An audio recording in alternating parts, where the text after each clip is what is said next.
Really, look, you wanna see how it working? Look. We can't see, Councilman. Okay, Council President, real life. I'm working with the, I'm working with. Can you hear me, Council President? Yes, I could. Madam Clerk. You can hear me, right? Yes, can you hear me? Oh, yes, somebody is low. Can everybody hear me? USB? Yeah, but she's not hearing me, and I'm not hearing her. Council President, can you hear me now? I've heard you the whole time. I hear her. I don't know what's wrong. Can everybody hear me? Yes. All right. I keep saying that Oh, somebody turned down the volume. I can hear it now. Council President, we're live. May I entertain a motion and a second to close executive session for items 1 through 5? Move it. Moved by Councilman Mendez. Second. Yes. Councilwoman Cotton? Yes. Councilman Jackson? Yes. Councilman Kalik? Yes. Councilman Mendez? Yes. Councilman Mims? Yes. Councilman Rivera? Yes. Councilman Velez? He's not on. Madam President? Yes. The vote is 8 in favor, 1 absent. Executive session. Second. Second by Councilman Kalik. Roll call, Madam Clerk, on item number 7 for approval. Open item number 7 for approval. Councilman Kalik? Yes. Councilman Mendez? Yes. Councilman Mims? Yes. Councilman Rivera? Yes. Councilman Velez back? No. Oh, yes, I see him. I think like he's there, but Councilman Velez? Okay, And he's unmuted, so. I don't know. Can we check on him, please? He's experiencing a power outage. Now, Councilman Mendez, can you make some calls over there to help him? Council President is okay? I think Councilman Mendez made a call and said cut the electric down there. Oh, no, I'm too busy doing other things. Don't worry about it, Just don't worry about me for today, Okay, he's connecting. Oh, no, he's connecting. I see where he's connecting. Madam Clerk, but on a serious note, we do have to continue. I understand that we all, even me, you can't hear me, Councilman Kalik is on and he can proceed with the meeting. I Okay, really wanted to proceed, it's 10 o'clock. Councilman Velez? Okay, I have to mark him upset. Madam President? Yes. The vote is 8 in favor, 1 absent. Item number 7 is hereby adopted. Thank you very much. Item number 8. Next item is item number 8. Item number 8, resolution authorizing settlement of pending workers' compensation claim, the matter of Leonardo Castillo versus City of Paterson Law, Resolution 22011. So move. Moved by Councilman Mendez, do I have a second? Second. Second by Councilman Kalik. Roll call, Madam Clerk, on item number 8 for approval. Open item number 8 for approval. Councilman Abdelaziz? Yes. Councilwoman Cotton? Yes. Councilman Jackson? Yes. Councilman Kalik? Yes. Councilman Mendez? Yes. Councilman Mims? Yes. Councilman Rivera? Yes. Councilman Velez, I can't hear him. Madam President? Yes. The vote is 8 in favor, 1 absent. Item number 8 is hereby adopted. Thank you very much. Next item. Move on to number 9. Resolution authorizing settlement of pending litigation matter in the matter of Haiti Santana versus City of Paterson. Roll call, Madam Clerk. Roll call on item number 9 for approval. Councilman Abdelaziz? Yes. Councilwoman Cotton? Yes. Councilman Jackson? Yes. Councilman Kalik? Yes. Councilman Mendez? Yes. Councilman Mims? Yes. Councilman Rivera? Yes. Madam President? Yes. The vote is 8 in favor, 1 absent. Item number 9 is hereby adopted. Council President, I think we have, is that Councilman? Right? No, I don't see him. What's Okay, that? we got it. Right, I have to make some corrections. Thank you. Move on to number 10. Number 10 is the last item. Item number 10, resolution authorizing settlement of pending litigation in the matter of estate of Sawyer del Rosario versus City of Paterson, law resolution 22013. Motion? Movement. Moved by Councilwoman Cotton, do I have a second? Second. Second by Councilman Mendez. Roll call, Madam Clerk, on item number 10 for approval. Yeah, roll call on item number 10 for approval. Councilman Abdulaziz? Yes. Councilwoman Cotton? Yes. Councilman Jackson? Yes. Councilman Khalid? Yes. Councilman Mendez? Yes. Councilman Mims? Yes, Madam Clerk. Councilman Rivera? Yes. Madam President? Yes. The vote is 8 in favor, 1 absent. Item number 10 is hereby adopted. I have a motion to close the special meeting. Moved by Councilman Mendez, second by Councilwoman Cotton. Roll call, Madam Clerk, to close the special meeting. And resume. And Councilman Khan. Roll call to close the special meeting of January 11, 2022, 7:30 special meeting. Councilman Abdulaziz, Yes. Councilwoman Cotton, Yes. Councilman Jackson, Yes. Councilman Khalid, Yes. Councilman Mendez, Yes. Councilman Mims, Yes. Councilman Rivera, Yes. Councilman Velez. Sorry, it's not there. Madam President, Make a recommendation to put it on consent, Council President, thank you. vote. Does anyone have any questions on items 39 and 40? Do they have an issue for it going on consent? It's fine. Consent.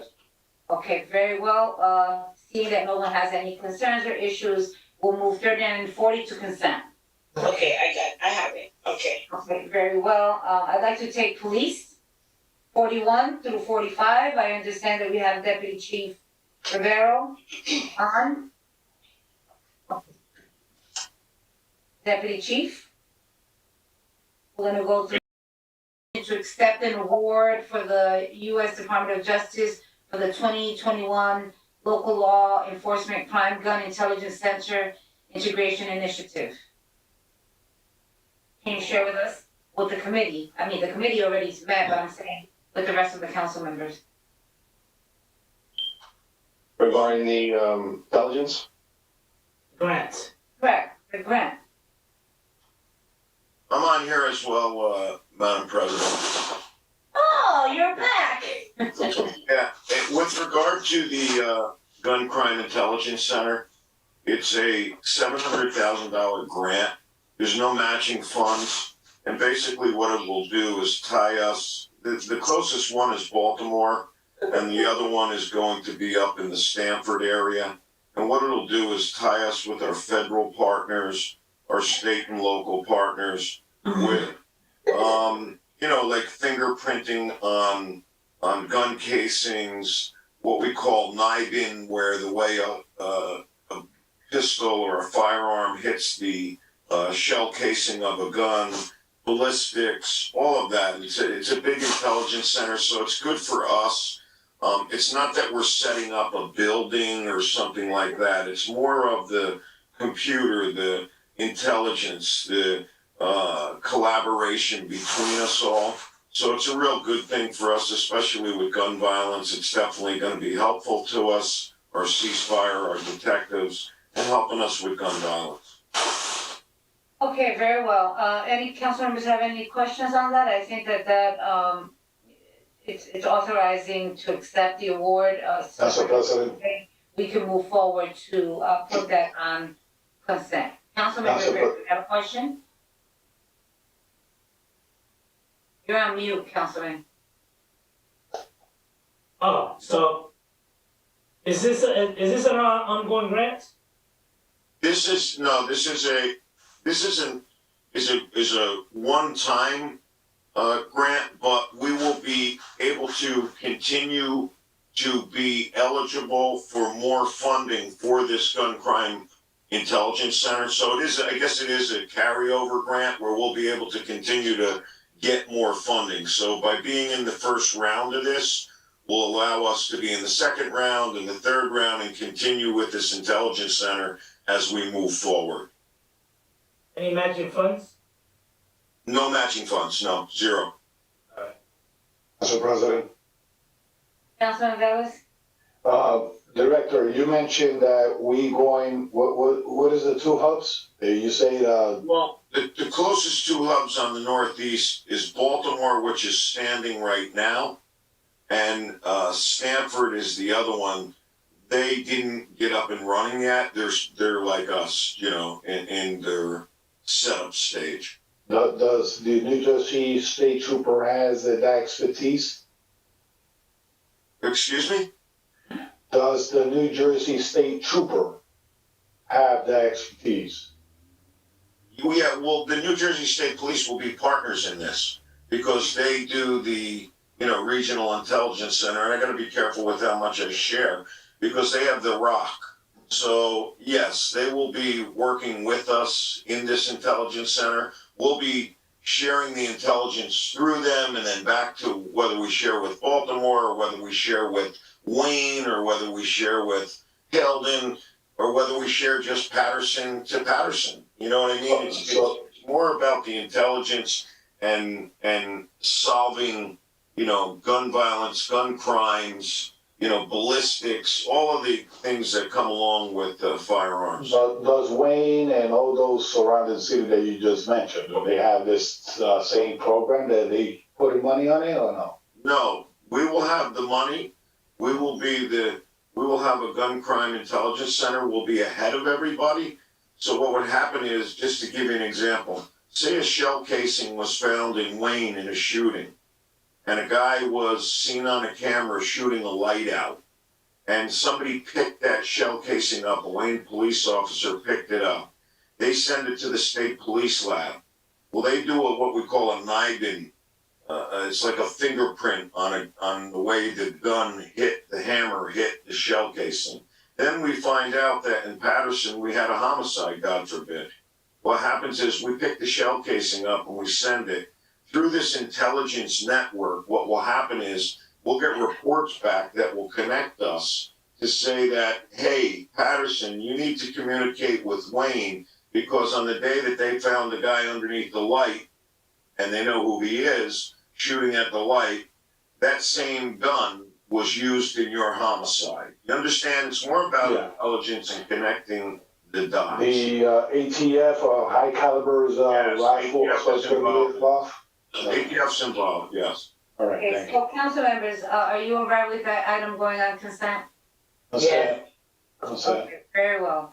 41, Madam Clerk, will go on consent. Yes, I have that. 42, the resolution authorizing the application for an acceptance of the 2022 anti-violence out-of-school community policing grant. Yes, I have Sharon Easton on, the lieutenant who runs our. This is the third time we get this grant, or is it the Yeah. second?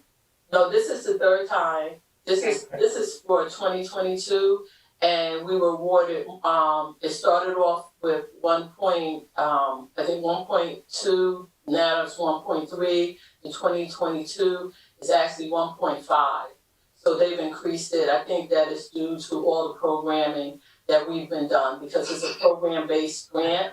So I think that our programs have been successful and reaching out to. I honestly say I see a lot of the work that you along with the entire team have been doing. I, for one, really this summer seeing the Chiefs Corner events in the different wards, you know, out in the community, bringing resources to the community clearly shows that the work is being done. You know, so I'm in full support. And if any council member has any questions on this, you know, that's another item if everyone's okay. Since it's an acceptance, you know, I'd like to move forward to put it on consent. Council President. Councilman Mendez? And I'm very excited. This is a very significant amount of money, $1.5 million. Can Can you elaborate a little bit more, because this is a anti-violent out-of-school grant program, so how this is gonna impact like the surrounding area of the school, and can you elaborate a little bit more about this? And once again, congratulations, because I see that they've been increasing the funding every year, so it was for 1.2, 1.3, now 1.5. So how this is gonna impact the surrounding area of the school, our youth? Can you elaborate a little bit more about that? Yes, so, it's impacted it more now where, I mean, if you look at what we put in there now, we've gotten so big and we have so much of a response now from the entire community that we're actually, hopefully looking for a bigger location so that we can do more things, not only, just in the school districts, because of late whenever we have, The organizations to be stronger and what they trying to do too for their community. And so I just want to say to you that I see all the work that you do and all the people that you have gotten involved with working with our community. You can't do it just by yourself. You know, with the kids doing the tricks on the bicycles, there's just so many things, and our children needs to be exposed to different things. And I think that you're doing an excellent job of exposing them to different activities that we can do here in the city. And I just want to commend you, Lieutenant Sharon, for your outstanding work that you have done and still will be doing and still will. First thing I want to help is making sure we get our young people to take that police exam. That's my first goal. That's my first goal. we have some special stuff, set up for that. We right now in the push of doing, a part of the grant also includes, recruitment of, Okay. police individuals in the city of Paterson. So right now, we've actually hit the ground with, Chief Ribeiro. We were actually hitting the ground, so in the next week or so, we're gonna get a big blast regarding recruitment. I think that you're all gonna like. Application process is now to February 28th, I believe. If you would like to take a police exam. Thank you, Sharon, for putting that in there. Thank you so much, sweetie. Thank you very much, Councilwoman Cotton. Hold up. Councilwoman Les. And Velez and then Councilwoman. Lieutenant, once again, I want to elaborate the work you'll be doing. Ward, which we are planning on doing in every ward. The next one is the 5th ward, and the 3rd ward, so we've already got it planned out. I just want to make sure you come in with a new chief. I want to make sure you come in with a new chief. But I want to make sure you come with a new. But I just want to say this. I know you mentioned it twice or three. You say we be working with the chief Ribeiro, and I believe he's not the chief at this point. He's the deputy chief. Deputy chief, yes. Mm-hmm. Correct.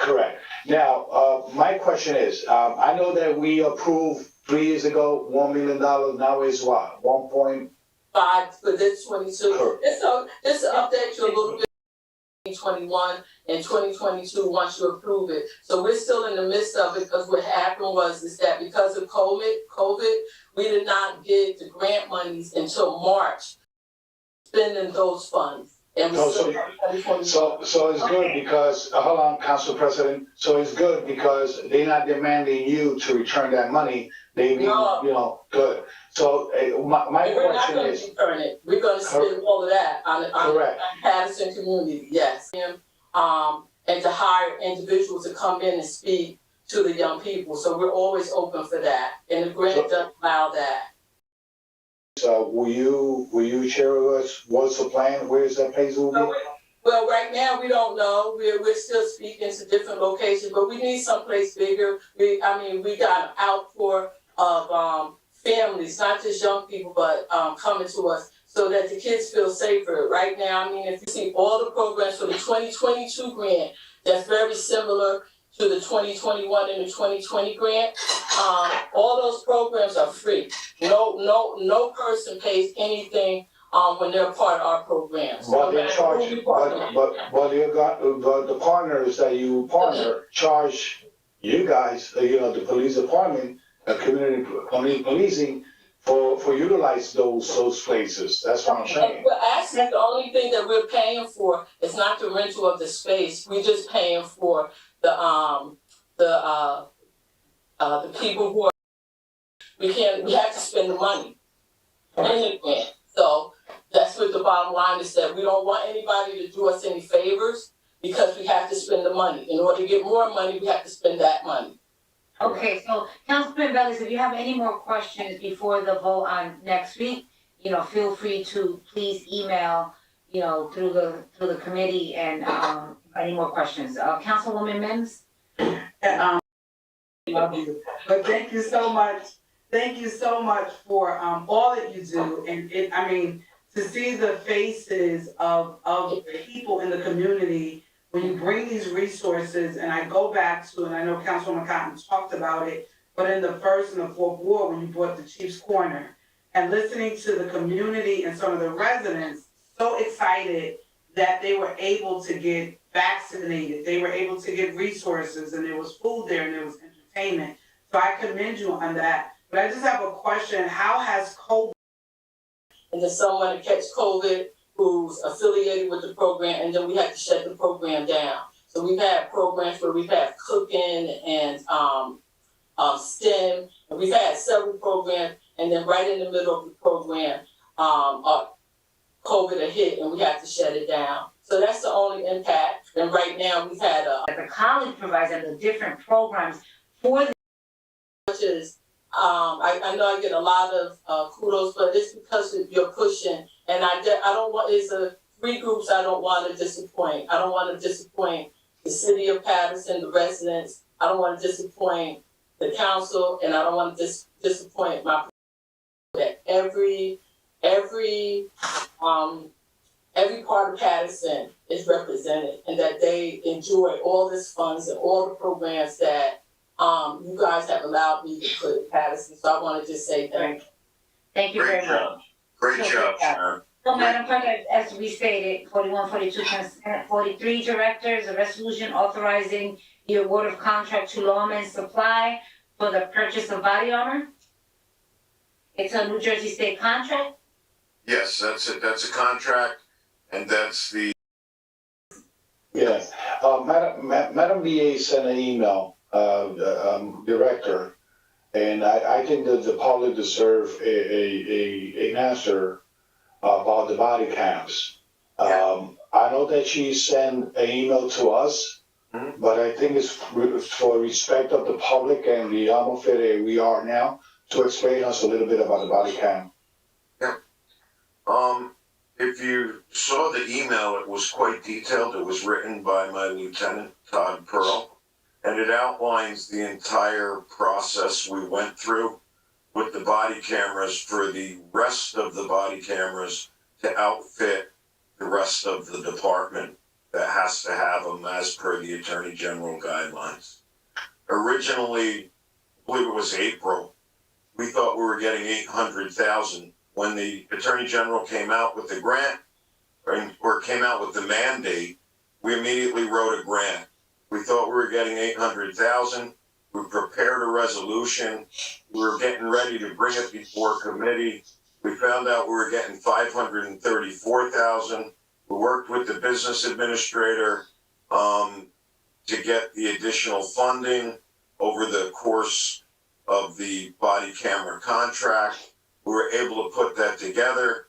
We brought it to committee. We brought it to the council. You signed off on it.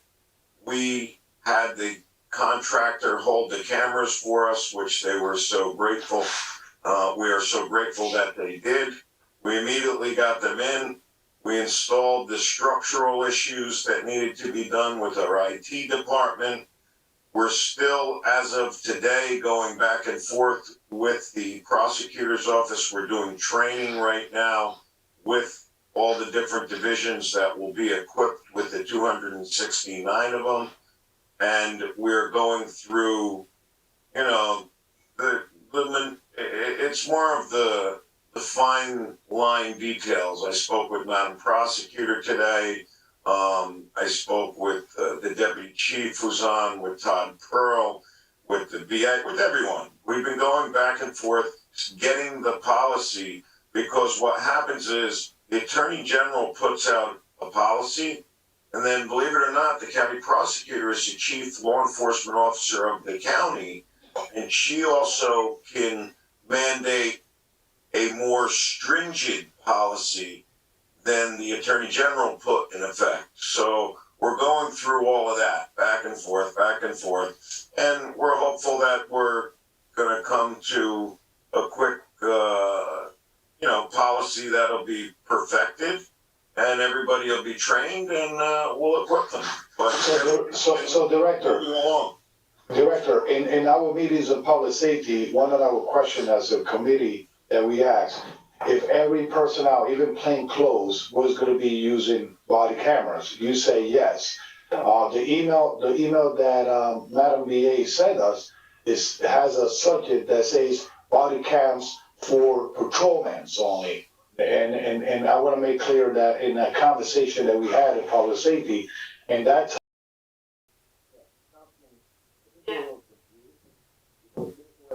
Yeah, Jared, we can barely hear you there. I said, There you go. okay. I don't know if you remember how it works. The first ones that you approved were the 150. That went on our patrol uniformed officers.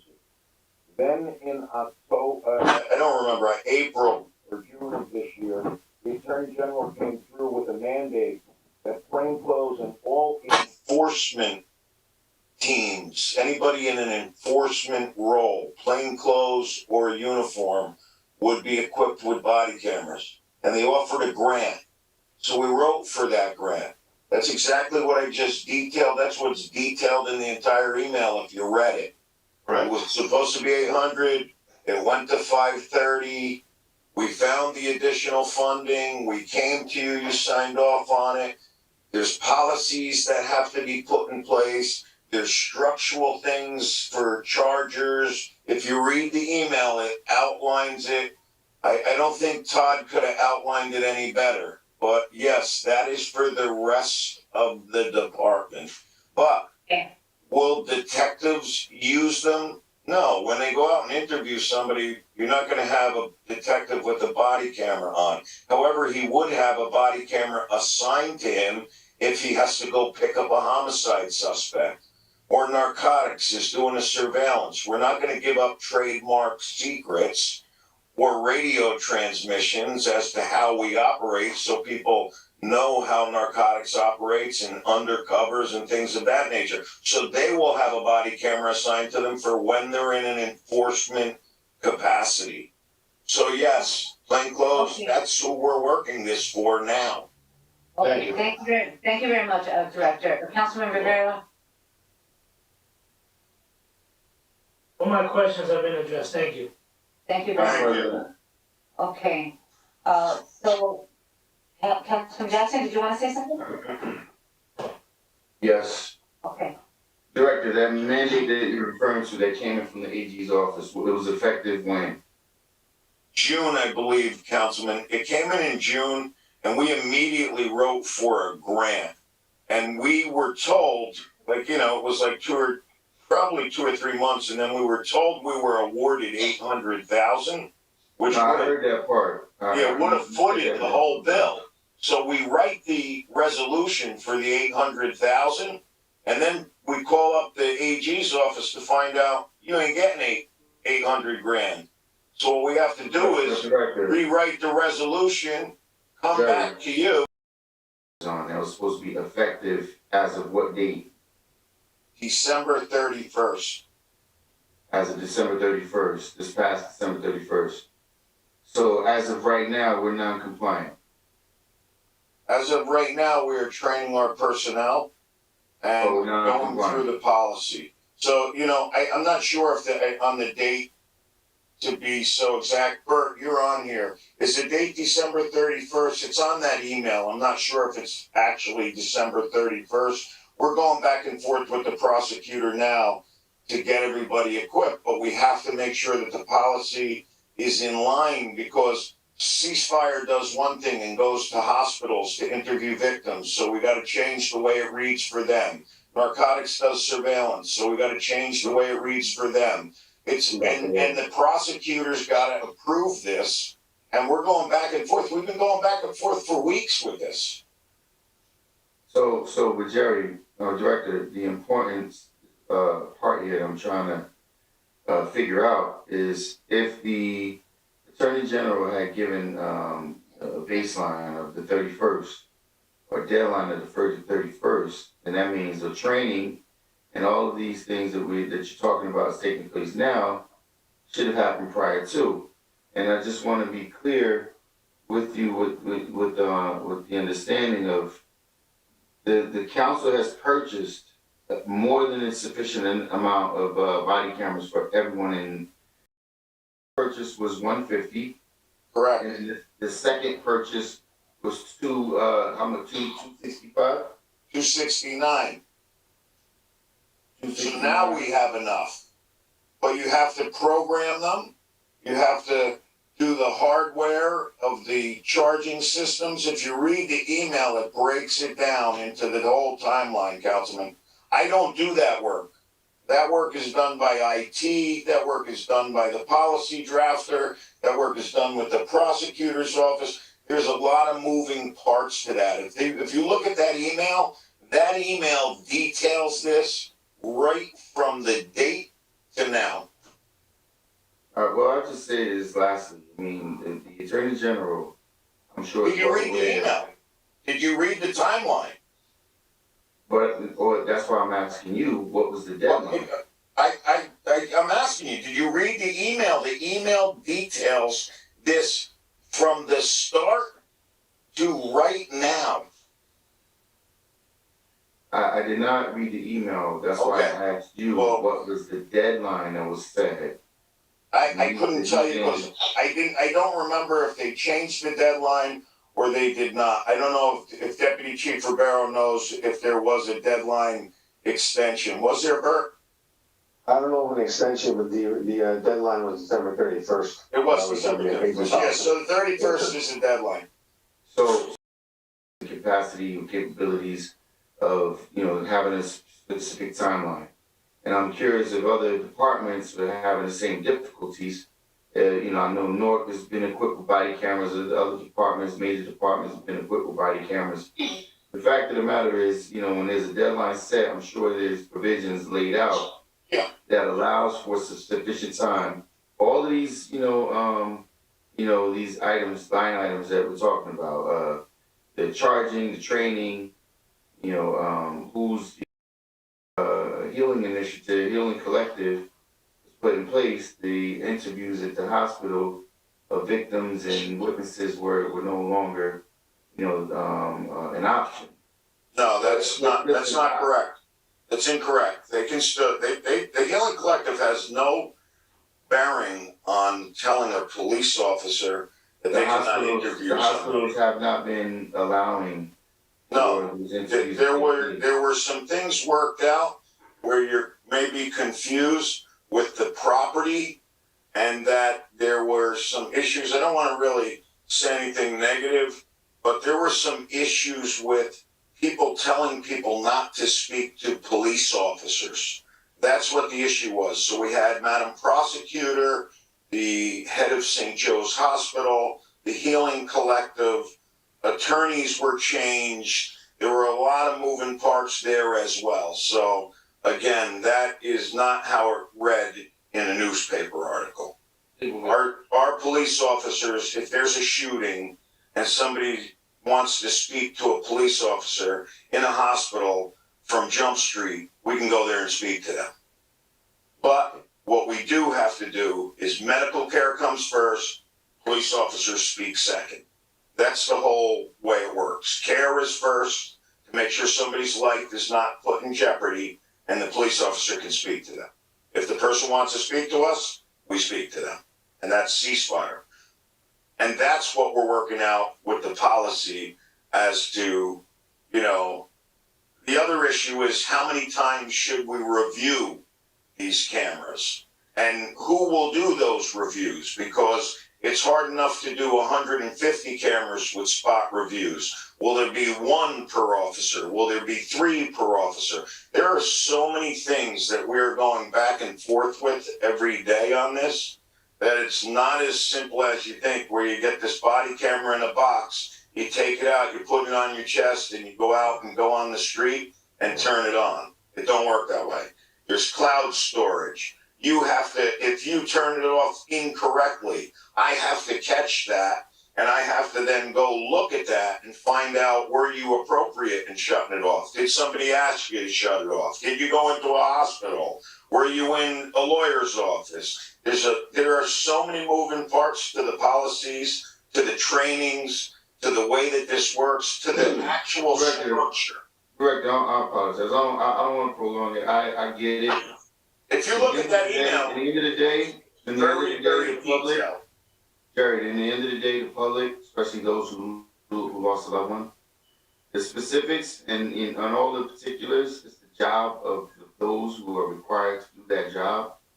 You know, we pay for body cameras, and what we need to do is make sure these officers are armed and equipped with body cameras for the protection of not only the public, but the integrity and protection of the police officers as well. So, you know, and I agree with you, Councilman. I agree with you totally, but I can only do with what I'm equipped to do. I don't know how to put power chargers on a wall. I'm not an electrician, and I do the best I can with the staff that we have here at the Paterson Police Department. I think they do a great job, and we're working through it. And as I said, we have to go through other interagency cooperation to make sure that we get everything in line to make sure that these cameras, when they go out, because what we don't want is somebody to go out when they have a camera on and then not have that camera on and have a shooting. That's going to be a problem. So that's why we're working with what we're working with. But the email outlines it. Got a quick question, VP. I don't know if Yes, go ahead, Councilman Mendez. Okay, thank you. Director, very quick and brief. The body camera, I know that the challenge is to extract the data and work with that data. How ready we are in that term? Because as you mentioned very brief on your conversation, but I know that it's easier to get the body camera.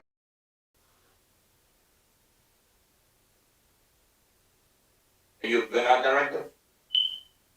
And you left. Jerry, we can't hear you too well. Oh, okay.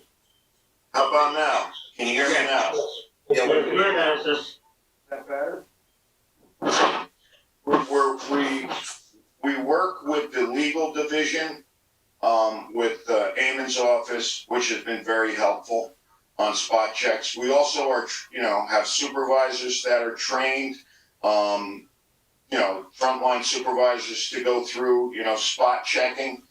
We also have talked about maybe hiring a civilian like Englewood, a body-worn camera manager, someone that could look at this.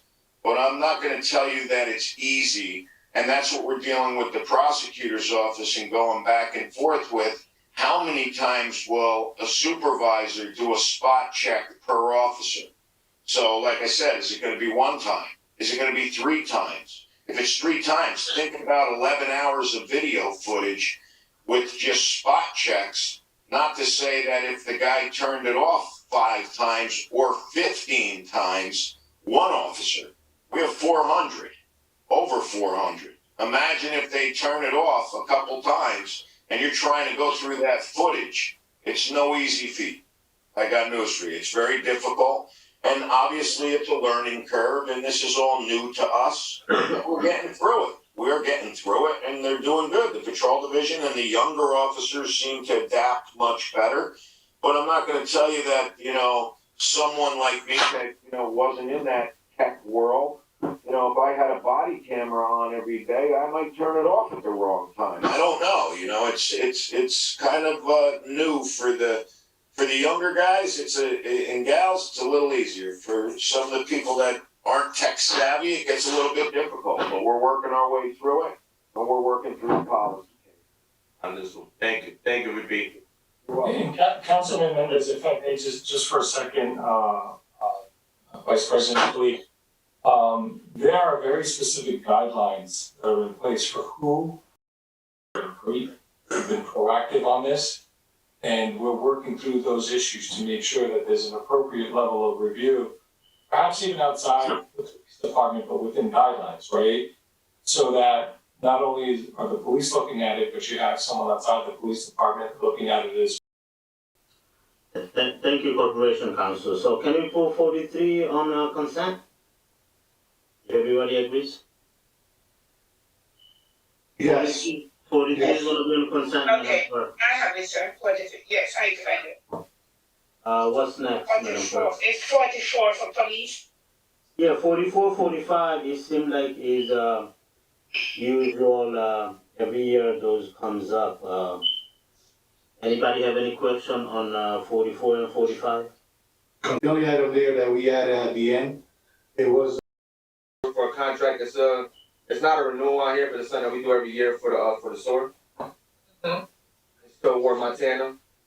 It can be consent. thank you, Ruby Khan. Okay. 47, 47 is phase 2 of Burley Field, the field house at School 15.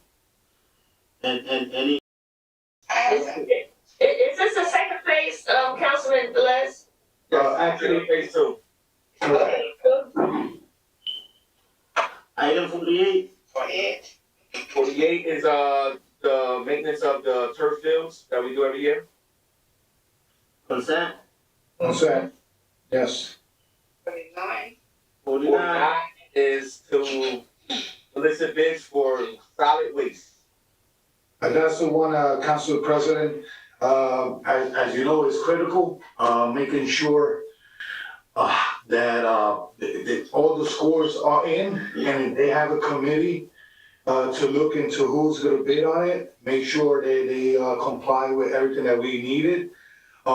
There's a lot of things that we spoke about, trucks, maintenance of the trucks, that they supposed to have Paterson name on it, trying to bring the better truck to the city, you know, if whoever is watching that bid, making sure that, with the experience that we had, with the one that we have now, making sure that whoever comes in, that wants to comes in, making sure they satisfy whatever we have seen that being lacking in this other company. Now, the only problem that we're gonna have, and the director probably could agree with me, is that they probably gonna come a little bit higher this year. And Yeah, the contract's definitely gonna be at least, I would say between 12 to maybe even 20% higher than what it is now. The problem is that we might get stuck with the same company that's doing it now, but we were putting stuff in place with stuff that happened last week, with the garbage miss. We haven't been to complaints, so maybe that could disqualify them. We just need to get a garbage company that's gonna do right by the citizens. correct. I know the councilman of the third, of the previous councilman of the third ward requested in the past an analysis about bringing that service into Paterson and making sure to see what we're gonna do, but it's a change of culture, change of process, there's a lot of things involved. But one thing is, Director Billy, and I know my colleague, unless they have other questions, is that we already have an experience with this one. If we're going to be stuck, just pathetic, with this contractor, you know, you already have a list from A to Z, what to demand from any contractor that comes into the city regarding the garbage collection. You know, in New York City, let me tell you something, if New York City demands our sanitation to carry a plow in front of them, we should be able to demand them also to do a better job with our streets, especially when they have to travel to our roads. Now I haven't seen a garbage collection truck from Rosselli with a plow in front of them to get into the garbage. That probably will save us problem and situation in the city, and they don't have no excuse that they cannot go to the street because it's covered with snow or whatever. Yeah. So if we demand them, I think that they could do a better job. thank you, Councilman Velez. Councilman Abdulaziz, then Councilwoman Khan. Thank you, Council President. Alright, so I got a couple things here with this article.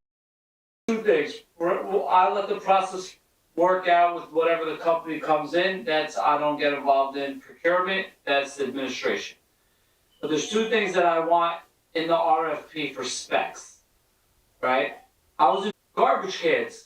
we all know as council colleagues, our council members, how popular the recycling container program is. We've all been called.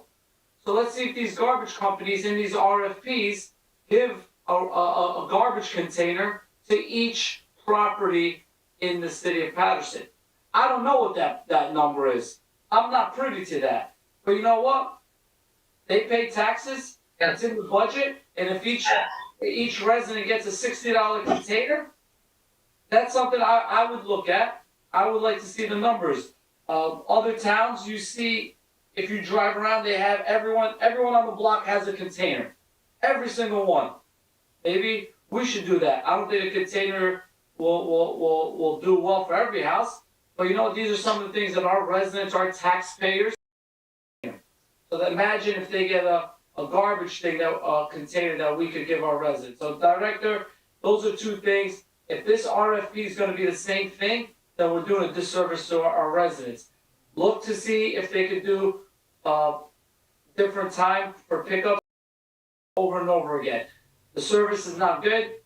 And lastly, listen, I'm here, and this is something that, and this goes to the administration and to you, Director. We can't keep pointing the finger at the company. We have to do better. Have reasonable residents in the city that understand. The one thing they're mad about is that no one tells them.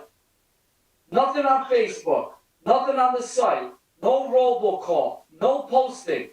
I go above and beyond to reach out to say, please give me an update. Garbage is not being picked up. Put out a blast. We send robocalls out for everything else. That's what the DA's office has a staff. Where's that communication? And that goes for recycling and garbage. We have accepted the status quo that people fail the residents, and we don't even have to give them the respect to tell them, hey, it's late. Our residents deserve better than that. A simple communication, and that should come out of the DPW department. I look at all my colleagues in other towns. Guess what the Woolland Park website had?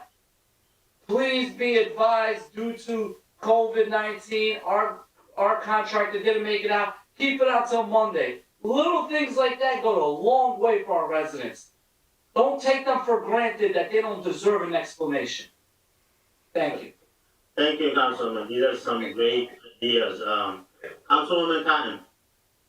Thank you, Council President. I just want to say, and I'm not, at least 4 or 5 years, I just want to say too, I mean, I even put it on my Facebook page that there was no garbage pickup on Christmas Day and New Year's Day. That the garbage will be picked up the Monday after the holiday. And I kind of knew that it wasn't going to happen because if they can't, I'm not quite sure, Director, what the bid specs look like, but you're not going to get, and I don't want to think that way, but you're not going to get a lot of people coming in here bidding to pick up all this garbage, because you need an average of 12 trucks a day in this city for garbage pickup. I'm just curious, Billy, if you can, I'm sorry, Billy, but Director, if you can send us, let me see what your bid specs look like. I'm not going to say 10, maybe 8 or 9 years, Roselia has been the only company bidding. They pick up, but they don't have, I mean, there's no major company in our area that got 25 garbage trucks. And if they do, they're going into areas like Fairlawn and Paramus and Lodi. They're going into smaller towns where they can pick up this garbage.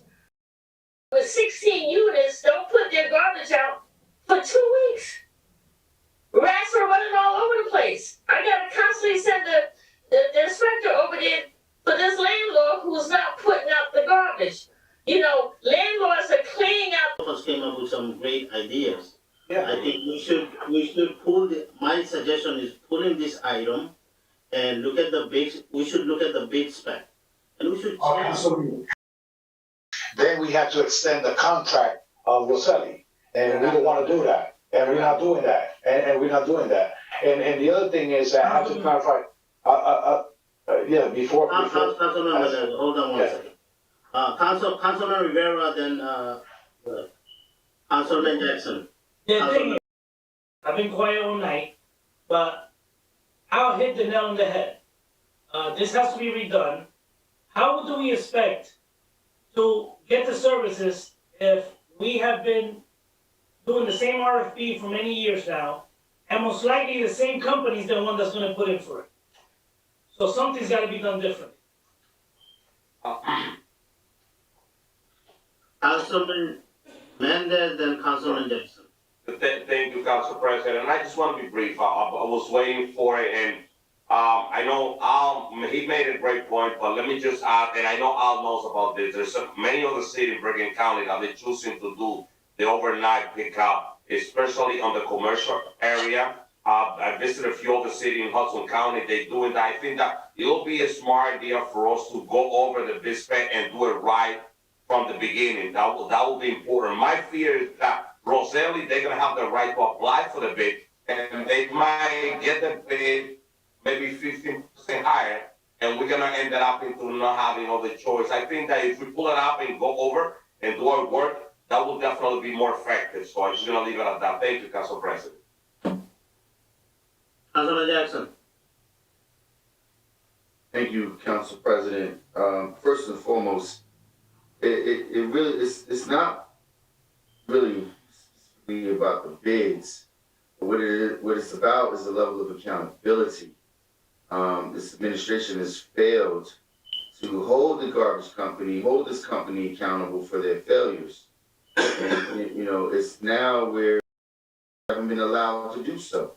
And as being one of the main persons to, this has been one of my main issues since I've gotten here. So, as a correction, Councilman Velez, it was not the former councilman of the Third Ward that laid out the outline. It was me, because, he began to say it after, and I talked about it clearly.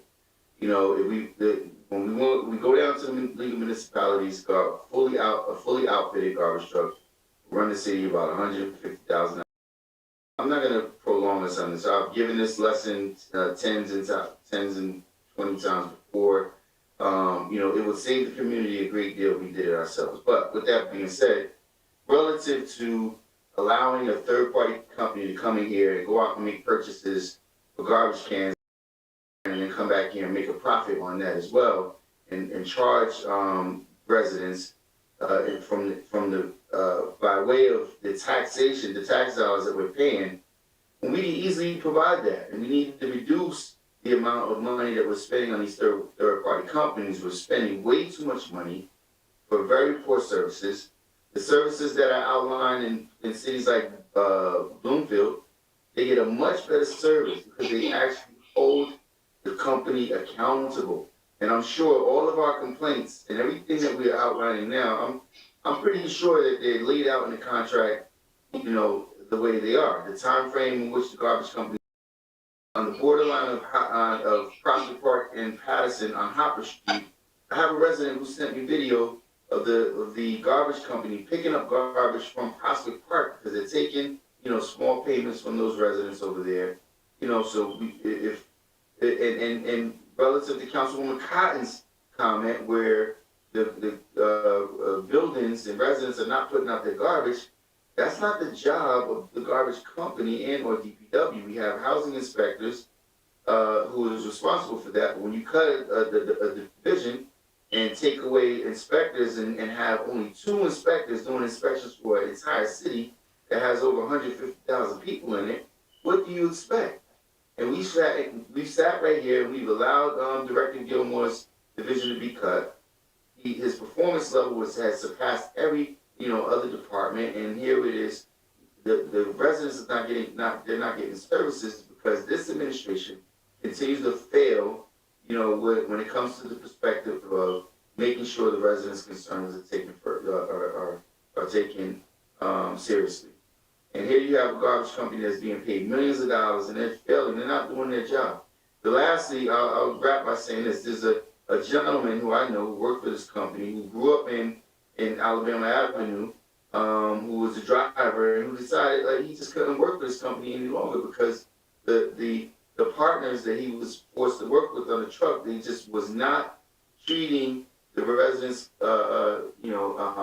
with respect. And he felt that he could no longer sit on the side and watch, his hometown be treated so poorly. We got to do a better job, and that's the administration's responsibility. And I do commend you, Director, for taking this initiative. For this last, you have to wear equal amount of responsibility as well.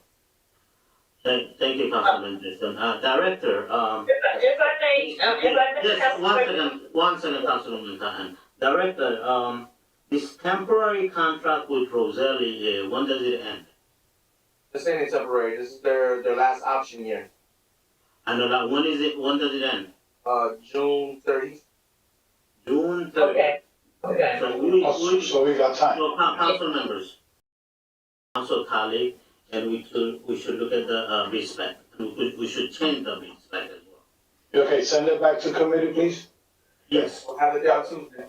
Thank you. Council President. No, wait a minute, Councilman Velez. Yes, Councilwoman Khan. I just want to make everyone understand, community improvement does not do the garbage inspection. The garbage inspection comes from the Billy, I know what it is. Yeah, that's why we go with, Billy, I make sure, I send you garbage, if I need a building, I send to community improvement. I know the difference, Billy, I know the difference. All But right. I put them in no garbage, because people are putting garbage out 2 days before garbage is supposed to be out. That's your department, Billy. Yep. That's your department. When they're putting garbage out 2 days before they're supposed to put it out, that's your department. Council Committee, we're gonna have the meeting instead of Monday, we're gonna have it Tuesday at the same hour, just in case to discuss these items. Thank you. Also, I was gonna ask corporate counsel a question. There's a big developer in the city of Paterson that have been taking the responsibility of Roselli, picking up the garbage and all those properties. Can any chance of form get reimbursed in something that they have failed to pick up? On the committee, but Councilman Flavio in the past recommended to increase, to be able to use this company more often in the trailer tree, because it was a lot of work. Director, is this gonna be higher this time? yeah, it's gonna be high. He actually, wanted to use the contract, I believe, for emergency services, not regulatory services. And that's why we upped it. We seen when we had the contract act now, we held it back a little bit because we didn't want to go over. They did a lot of good work for us, and now we're increasing it to the original amount that we wanted to. Councilman Flavio? At the same time, Director, didn't we buy some equipment for the department? So we are better equipped, and we have more personnel on that department as well. Yes. Yeah.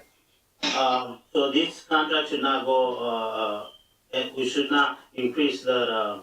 I gotta disagree with you because we have emergency situations, snow emergencies, hurricanes where our crews can't get to electrical. We're not this crew with this company. Isn't PCNG supposed to do those electrical? Like I said before, PSCNG will only do their main lines and not doing secondary lines. Okay, Councilwoman Mims, then Councilman Rivera, then Councilman Abdulaziz. So I remember this conversation before, and just to make a slight correction to Councilman Velez, when this came up before, and Councilman Rivera will agree, when this came up before, I was very adamant that it should be increased. I also made a recommendation that there be a full assessment of all of the trees that we have to give a good estimate before we approved the last time. I'm gonna put it back on record, right, and I'm not sure if that was done, Director, if there is an assessment that was done of all of the overage of the trees that need to be trimmed, but I will put it back on record, and I said it back then, and I'll say by the Old Paterson Catholic across Eastside Park, they're actually about to kiss each other. They're like meeting across the highway.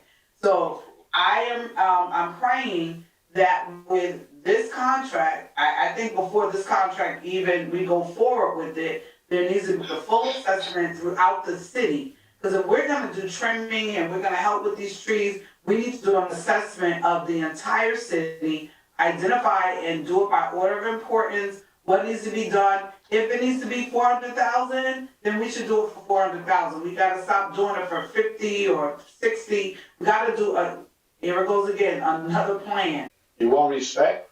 Director, a question. Do we keep track of all the jobs that we do during the year, of all the trees that we attend to? Yes. Okay. Do you mind sharing such list with the council and also the ones that the company did? Because what I'm gonna say, listen, if there's a need, and the services are provided, then I cannot be against it. First of all, I wanna make sure that we utilizing also the bulk of the resources that we're allocating for this purpose is within our DPW department. That's the bulk of the budget that we put towards our parking and trees. Is I wanna make sure that we do most of the work in-house, and the ones that are going, to this company are the jobs that cannot be handled by our staff. That's what I wanna say. It is out of context for us to get a evaluation of the whole city, what we need, what we don't need. This contract has nothing to do with that, I believe. This is for emergency services only. We haven't had the company in, when we showed the last bill, we haven't had the company in since we received the new chipper and the new stump grinder. They haven't did a job for us because we haven't had an emergency job that felt like in lines or something like that. Everything's been basic tree cutting, stump work, and our guys been handling it. Right, so this contract has nothing to do with the basic job, the day-to-day that department do. No, they won't be called for any basic work that our guys can handle. No. Councilman Abdulaziz? Council President. Thank you, Council President. Okay, so I supported this last year. We do have emergencies, and emergencies do happen, and we can't have a tree laying on the side of the road for weeks on end. My concern goes to the process for tree removal, right? So, Director, if a resident calls DPW, has a tree that the city owns that council member doesn't call the mayor, calls DPW, how long does it take for your department to take down that tree? What's the process? When you said for a trim job, we're not taking down trees for trim job, but I would say trim or take down, whatever. I'm just going by what you said, Councilman. Anywhere from a phone call to maybe up to 2 weeks, depends on the workload. 2 weeks. So if tomorrow I'm gonna have somebody call your office in 2 weeks, bad. What's the worst thing? A year, Councilman. A year. Yeah. A year. So a year. Probably Worst case more. scenario. I even called in more than a year. Guys, I like that. So the director, you said a year, worst case scenario. Let me tell you, residents have been waiting 2 years. Right. Residents have been waiting since pre-COVID. So worst case scenario seems every day in your department. Oh, wow, okay. All right? Well, I disagree with that. Well, maybe you're DPW chair. I'll give you Councilman Abdulaziz has the floor. The lady can't get insurance on her house because the city can't grind their stump, and it was sent to people. So we may need to look at, if we can't handle the workload, like the councilman said, for services, to get the job done. So worst case scenario, we said a year. I've seen longer requests. Even my requests have been longer, and I'll send the addresses again and the emails again, that they haven't been there, right? Work though, you gotta remember though, Council, we just got the stump grinder in a few months ago. I had to go back to the dealer to get some work on it. Now we got it. We've done multiple stumps in 6 wards. And mind you, we got 6 wards, not just 1 ward where we gotta work at. So we spread the love everywhere. So we're out there, we're working, we're doing what we gotta do. Director, and Yes. this is where we're gonna be respectfully disagree, right? I want you to be, I say this all the time, Director. A constituent shouldn't call me. It should. If your office is working, none of the council members should get a call at the average time. I just thought in a good scenario, we get it done with 2 weeks, everything is done. Everything's in place. When I tell my residents, Breakdown, weather, everything could be up to a year. how many times do these items break down? Because that's what I get. Anything mechanical could break down on any given day. So we have no backup machines or anything. Are the older machines that we had are being sent to be serviced? On a good day, how many trees could your department trim or cut? On a good day, depending on how big, maybe up to 4. So you guys could do 4 a day. What's our request right now for tree removal? I don't have it in front of me, I'm home.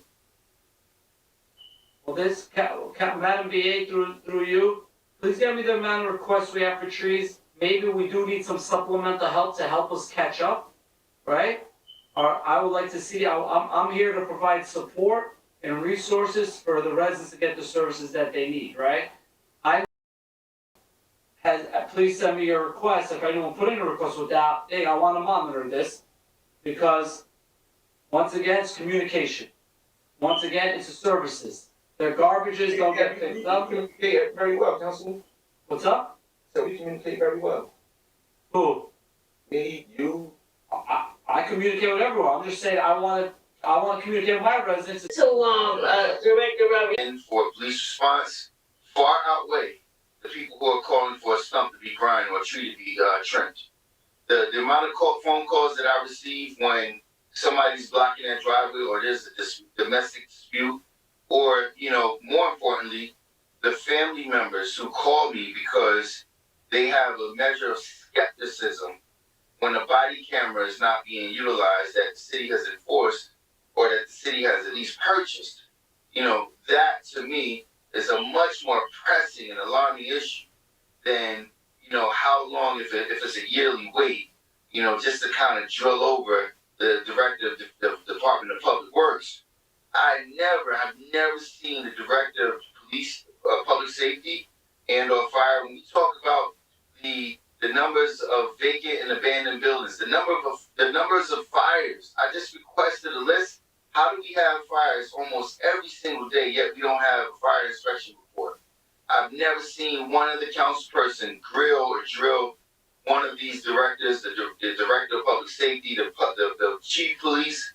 The chief of police has been on an extended vacation for the last several months, and I have not heard one councilperson outside of councilman who's out there who are the worst paid. I just reviewed an overtime report. And again, this is to the public. This is not to any of these people who are flip-floppers, pancakes, if you will, in the moment.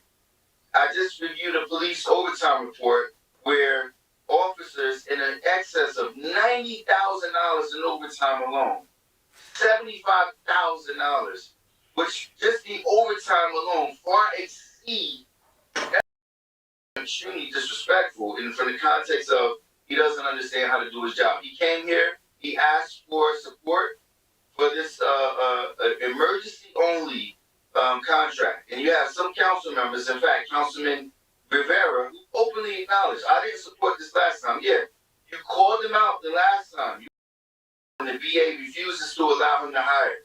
When we made provisions for them to hire new people in that department and the administration doesn't allow the hiring process until the community's in uproar because their services are being rendered poorly, then we want to turn around and hide our hands. When we had an equal contribution to the mistreatment of our residents, then we sit here and act as if we're doing such a goal. Scrutinize the fire chief or whoever made the purchase on that machine and how it's sitting in the back of a firehouse on Trenton Avenue. And here we are, badgering.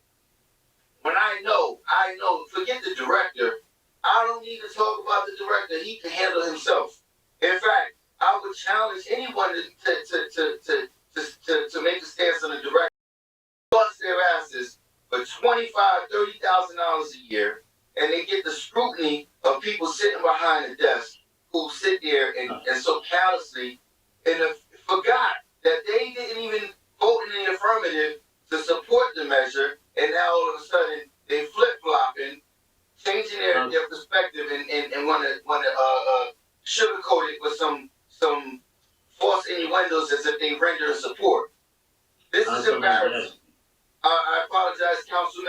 but the amount of disrespect that goes on here, is unacceptable.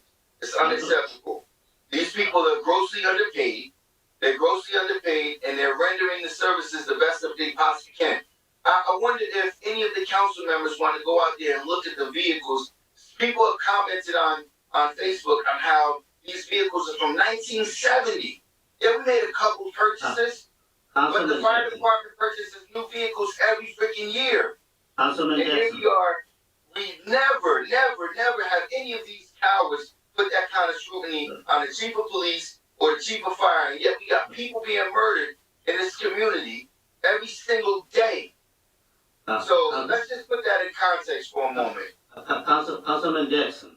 Yes, sir. At the same time, since I've been elected as a council man in 2016, every year we've been asking the DP, specifically the DPW department, to present us with their capital improvement or whatever they need.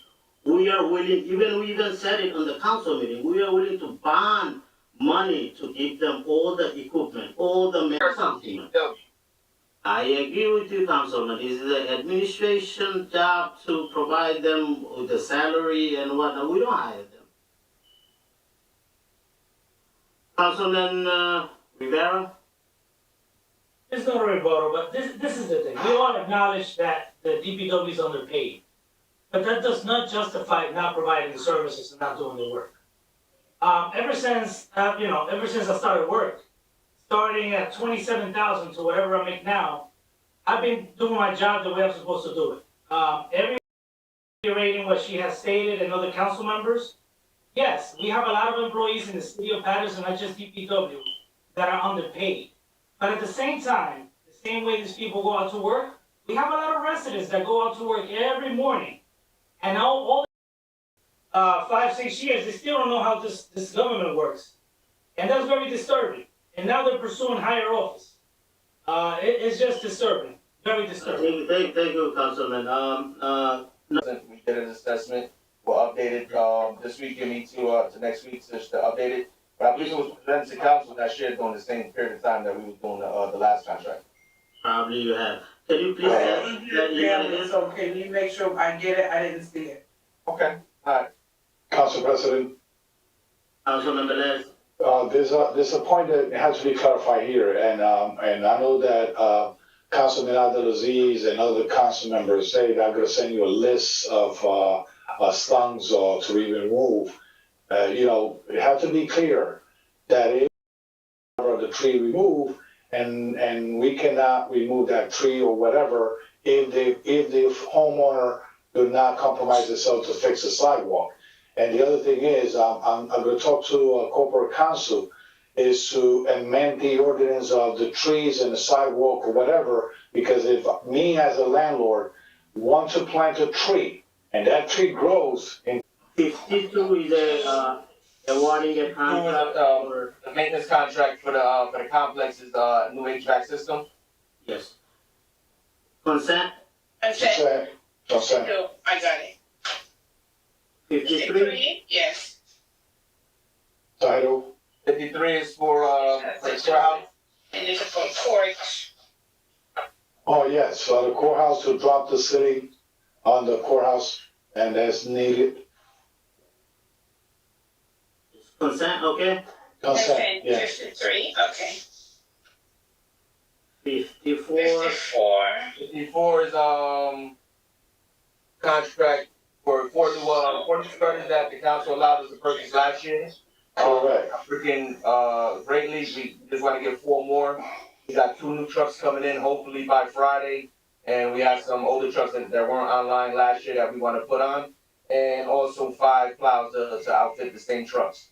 I just want to make sure that Councilman Flav, you understand that this meeting is no longer PG, so you put in your kid. Baby. All right. 54 right? consent as well. Yeah, consent, yeah. Thank you. 55. Before you go to that consent, ma'ams, your connection is bad. Can you hear me? We was We cannot hear you, Councilwoman. Me now? Yes, go ahead, now, take it. Go ahead. Yes. She keep freezing. Yeah, we'll take her question when she comes back. Okay, or you wanna put this on regular for now? Yeah, put it on regular. Oh, no, if I have a question, go ahead, Councilwoman Mims. Okay. As you can see, I've already Ryan, I'm gonna be dropping my tomorrow. My computer keeps crashing and going to black. So I'm just trying to get an understanding. Is just supporting? Is this a? I don't hear you. Yeah, very difficult. Okay. Councilwoman Cotton. Yeah, let me just ask about, I said this is a resolution supporting the blueprint for peace. Now, let me ask you something, Councilman. And I see where you have in here, where I saw that. Like, sometimes it looks like something may happen to someone, violence and, is, you're trying to put funding with this blueprint? If you're trying to put funding with this blueprint, Hold on for a minute, Councilwoman.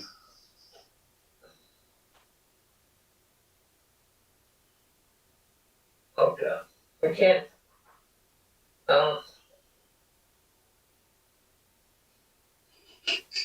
is these one of the, is this one of the blueprints that you, learned about at the Leagues of City Convention?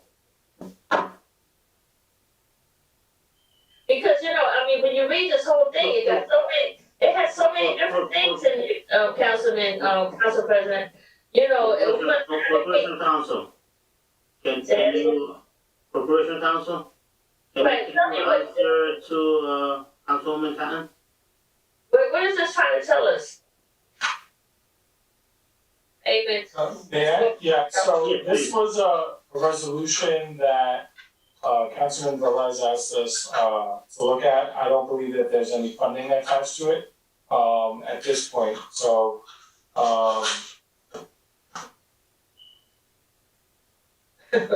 There's no funding on it. it's more of a resolution of support, just saying that he endorses this. I'll let Councilman Velez speak for himself, but I can elaborate further.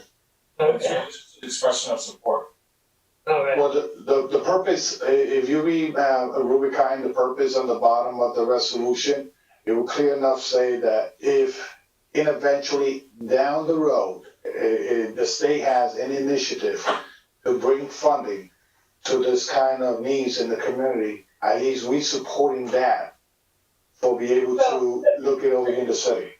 So the purpose of this resolution is to show the city of Paris support for blueprint for peace. That's all it's saying. And it has, don't concentrate on the word peace only. Look at the resolution. No, I'm not talking, but I'm saying you got so many different items in here. You go for violence, you go for social level, you got violence in there, then you got training in there, then you got life skills in there, then you got Correct. employment in there, then you have Because if you want to correct a lot of things, and especially when it comes up to violence, you cannot just go directly to the violence. You have to correct where it could be the education, where it could be the strength, get the resources to strengthen the community. Whatever is doing, like Sharon Easton, Lieutenant Sharon Easton doing, investing that money, okay, into the community. There's a lot of level of steps on it that the community could be into benefit on it. So down the road, I believe will be a benefit for all of us.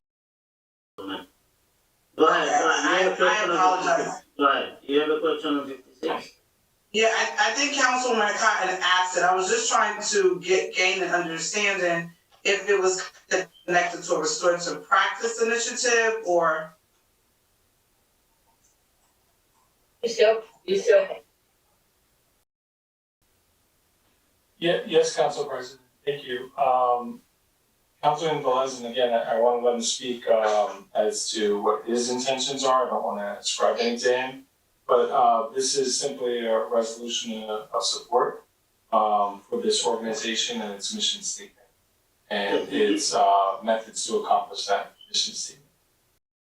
Because, this is just a one page. I'm not saying I don't support it, because it looks more of a source of justice, but I would love to see what are their beliefs and all that stuff. So can we get some type of description before next week's meeting?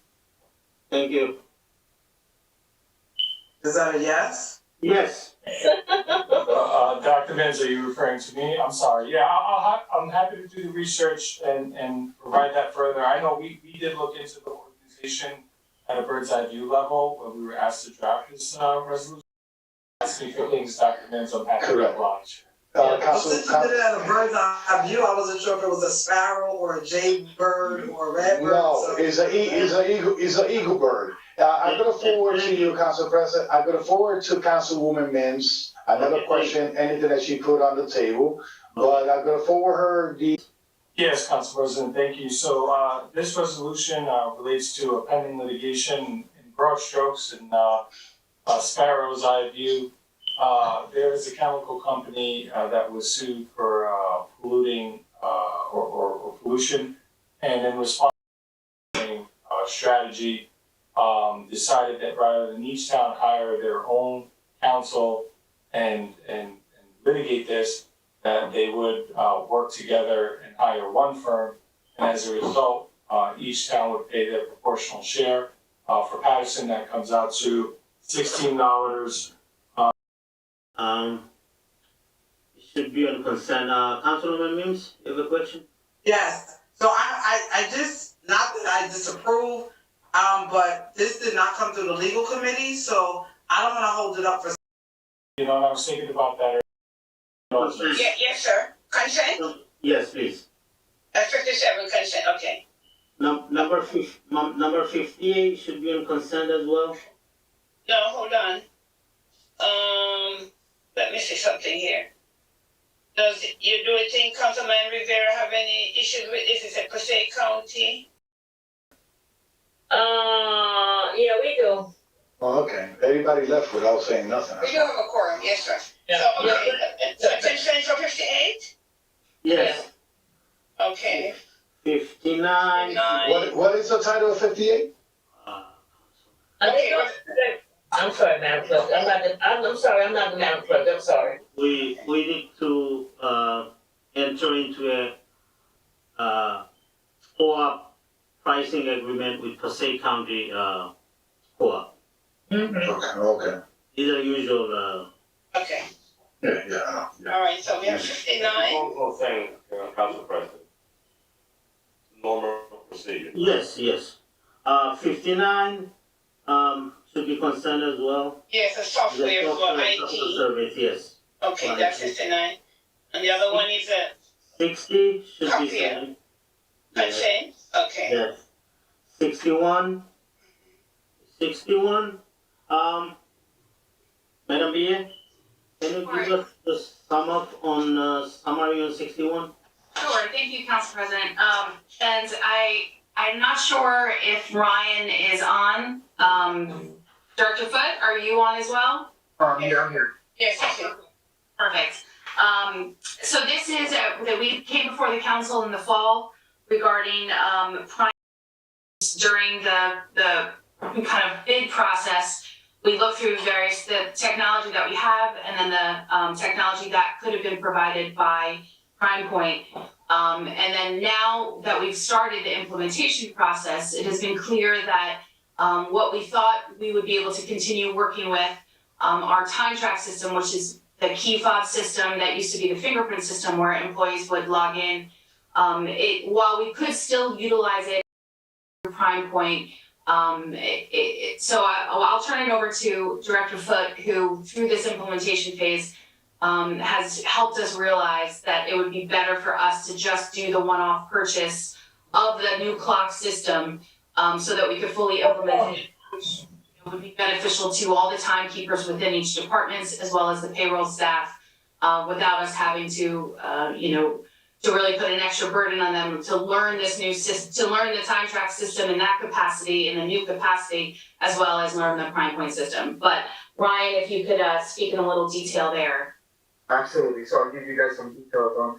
So essentially what we're doing is that we're purchasing 18 replacement time clocks. We're amending the contract to include the purchase of those clocks.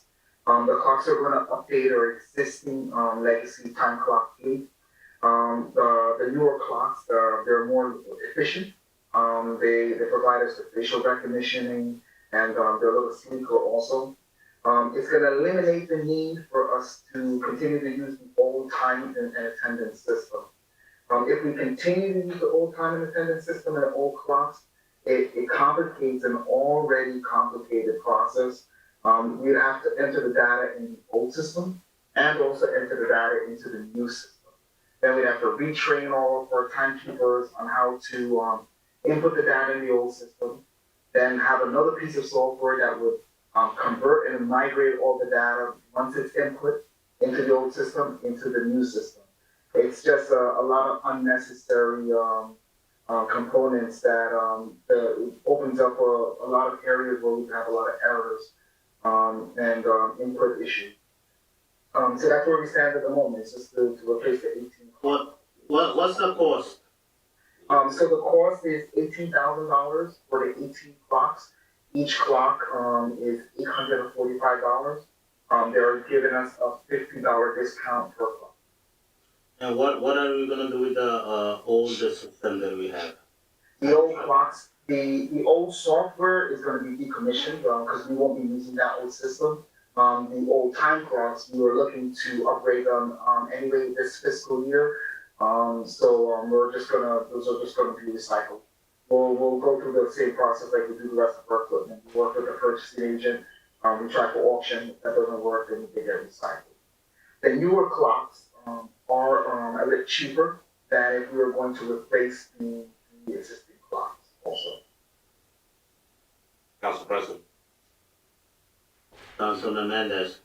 Thank you. Ryan, so what you saying on looking at the resolution on the third whereas we're going to spend 18,000 with 50 cents.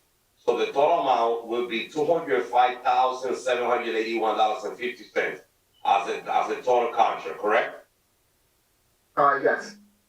So what you're saying is that we're gonna be able to use that technology because we buy new clock. We're gonna be able to use that technology with the technology that we already have, assistant technology. No, the clocks are replacing the existing solution. Because you have two different software, so what are you planning to do? So the old software, those clocks, they're going to replace the existing software that we have? Yes, we won't need the existing software. So we won't have to renew that contract for the existing software. How much was the total amount that we spend on the existing software? The existing software with the maintenance on the clocks costs us $20,000 a year. The maintenance, $20,000 a year, the existing one? Yes, exactly. The existing time and attendance system is $20,000 a year. Okay.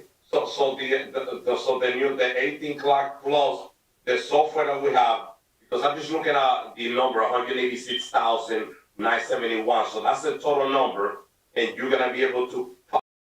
It'll be now 18,000 in this new system, and we won't have to pay that 20,000 in the old system anymore. Council President. So the hold on one second. Director, Madam BA, 1,000. Do we have to do we have to yearly pay any software or anything to update the system? So. Yes, Ryan. Oh, so the only thing on the new clocks, the first year maintenance is included.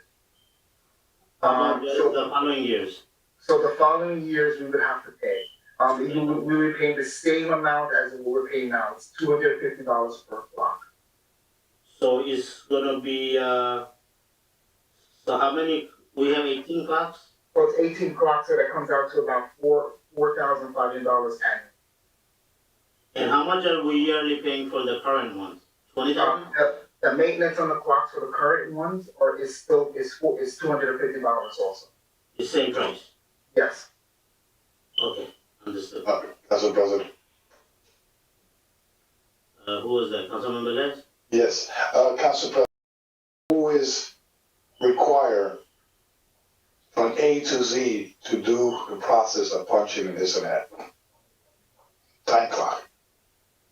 Well, we'll be replacing all the ones that we have currently, and then we'll be reviewing as we upload or as we kind of implement the new system, if this is something that we want to expand. So currently, we do know that there are some departments that think that there might be potential to expand this, you know, to some of that.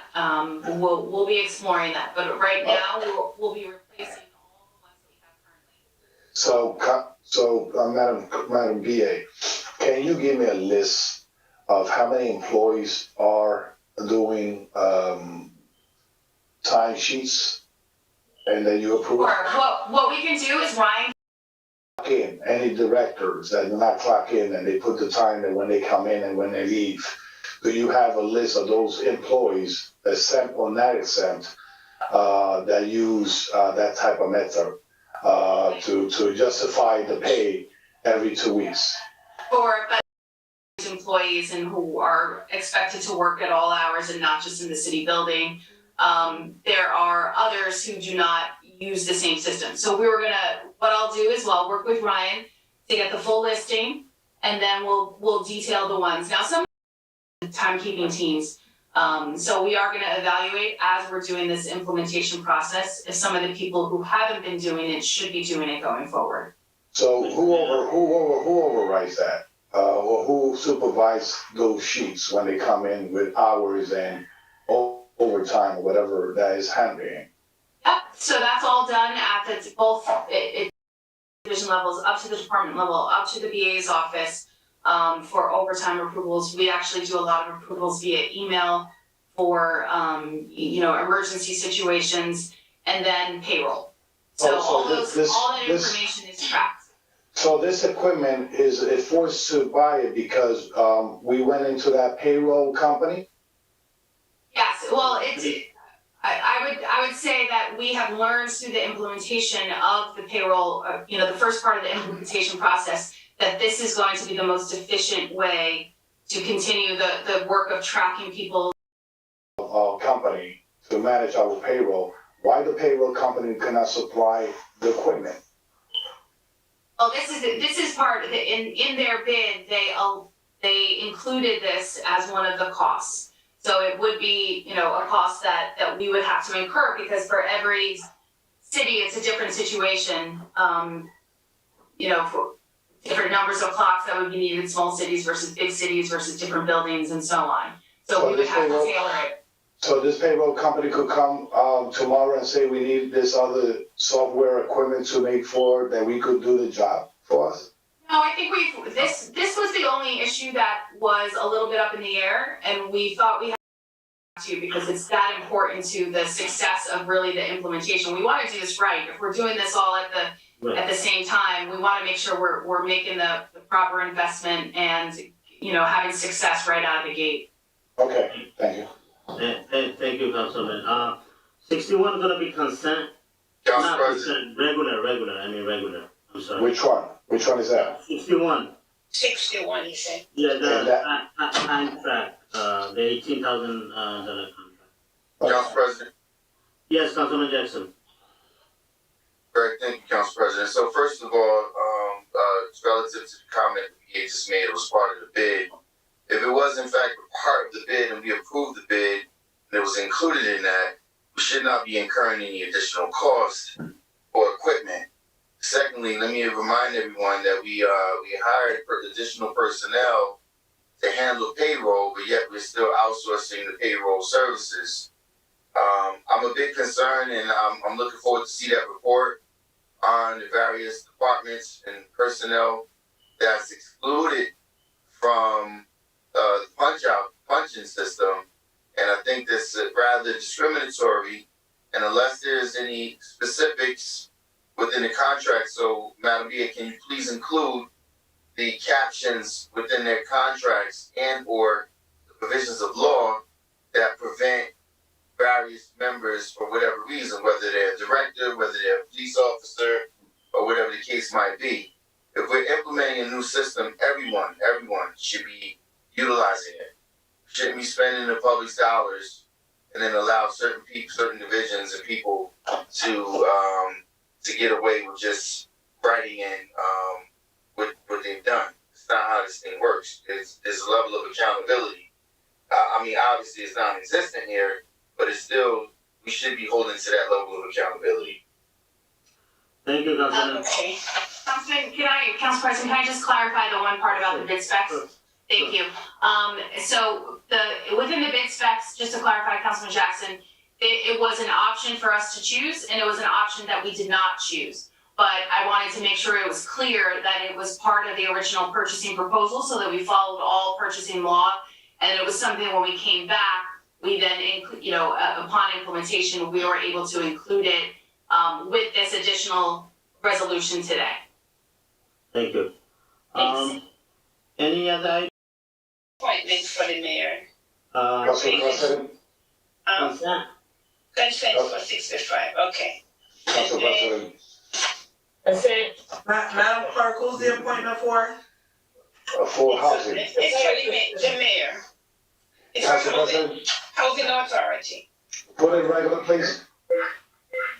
Council President, Go on regular. yes, and the other thing is, Council President, I requested,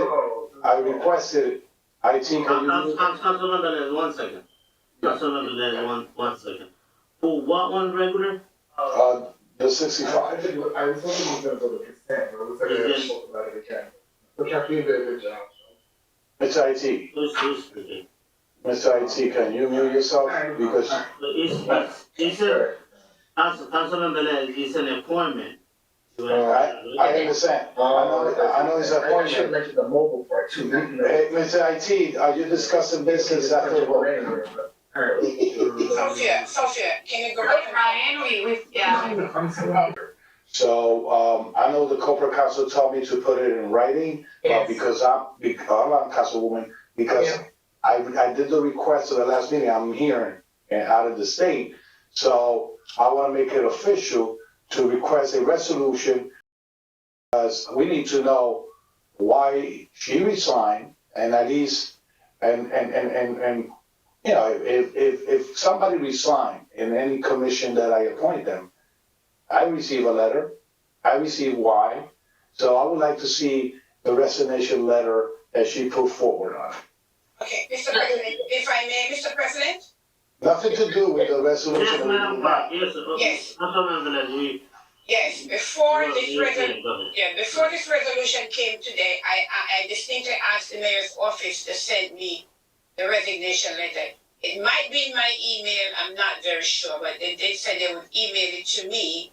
And I had my reason of asking, if someone was there, they have to give a letter to the clerk's office. I handle the appointments, and I will double check and make sure I have that letter, and I'll forward it tomorrow to the council. Thank you. But I did ask about it. Okay, Thank you, Council. can we go back, Council President, to page 9? Oh, wait, Madam Clerk. This appointment, is this the last appointment or this the mayor's appointment? This is mayor's appointment. The mayor's The appointment. mayor's appointment. Exactly. Okay, so,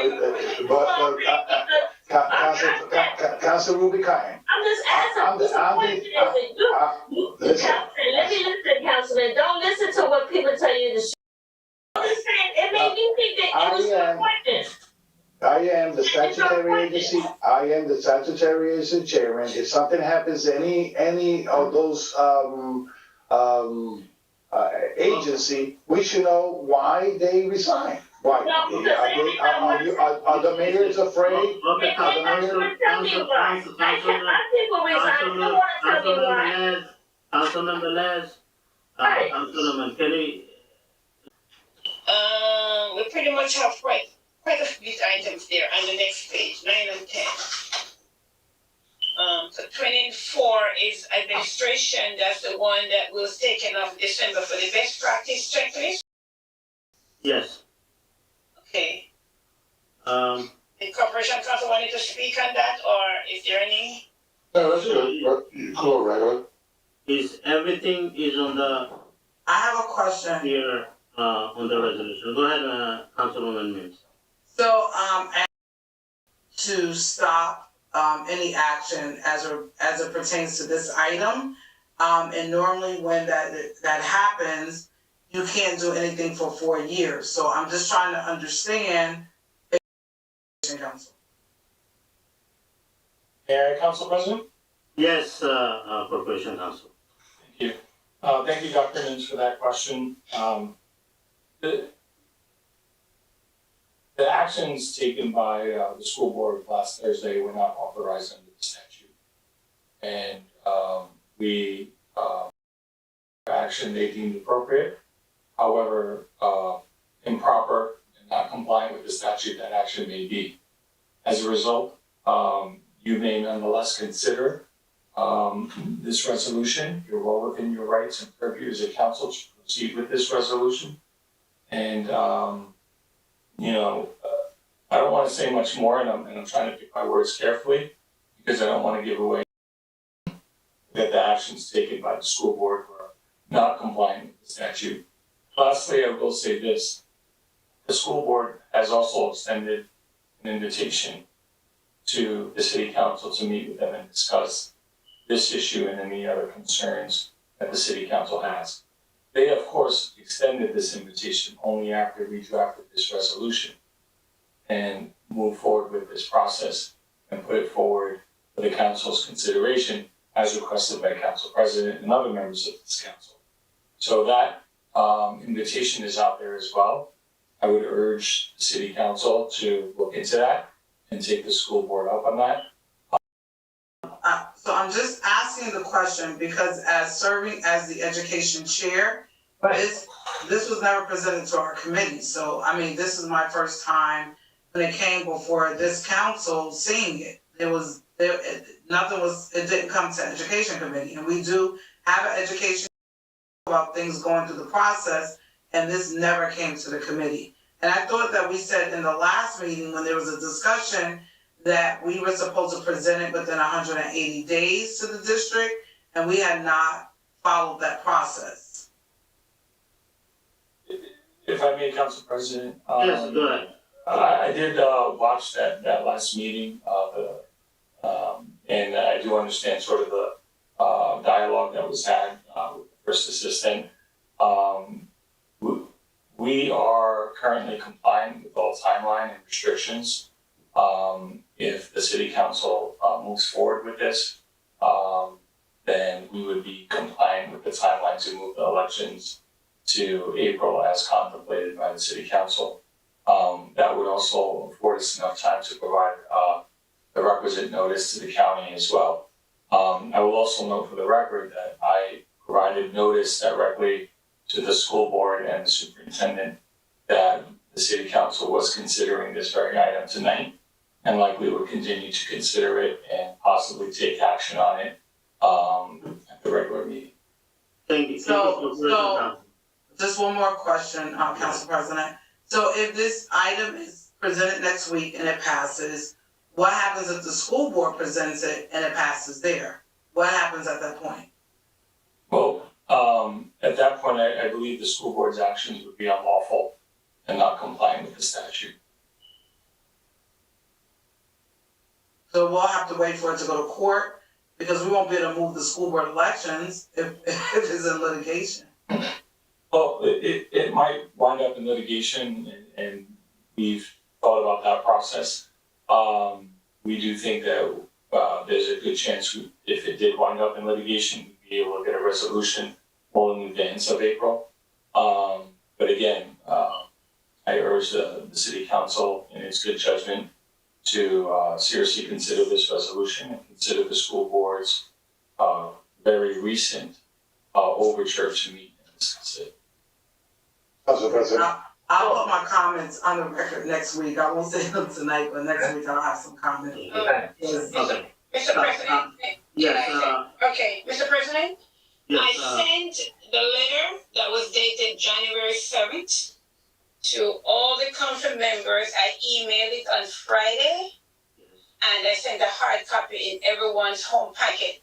I think they were in a separate envelope. The letter, I have a copy in my hand, and what Corporation Council spoke about and all the attachments, it was sent to everyone.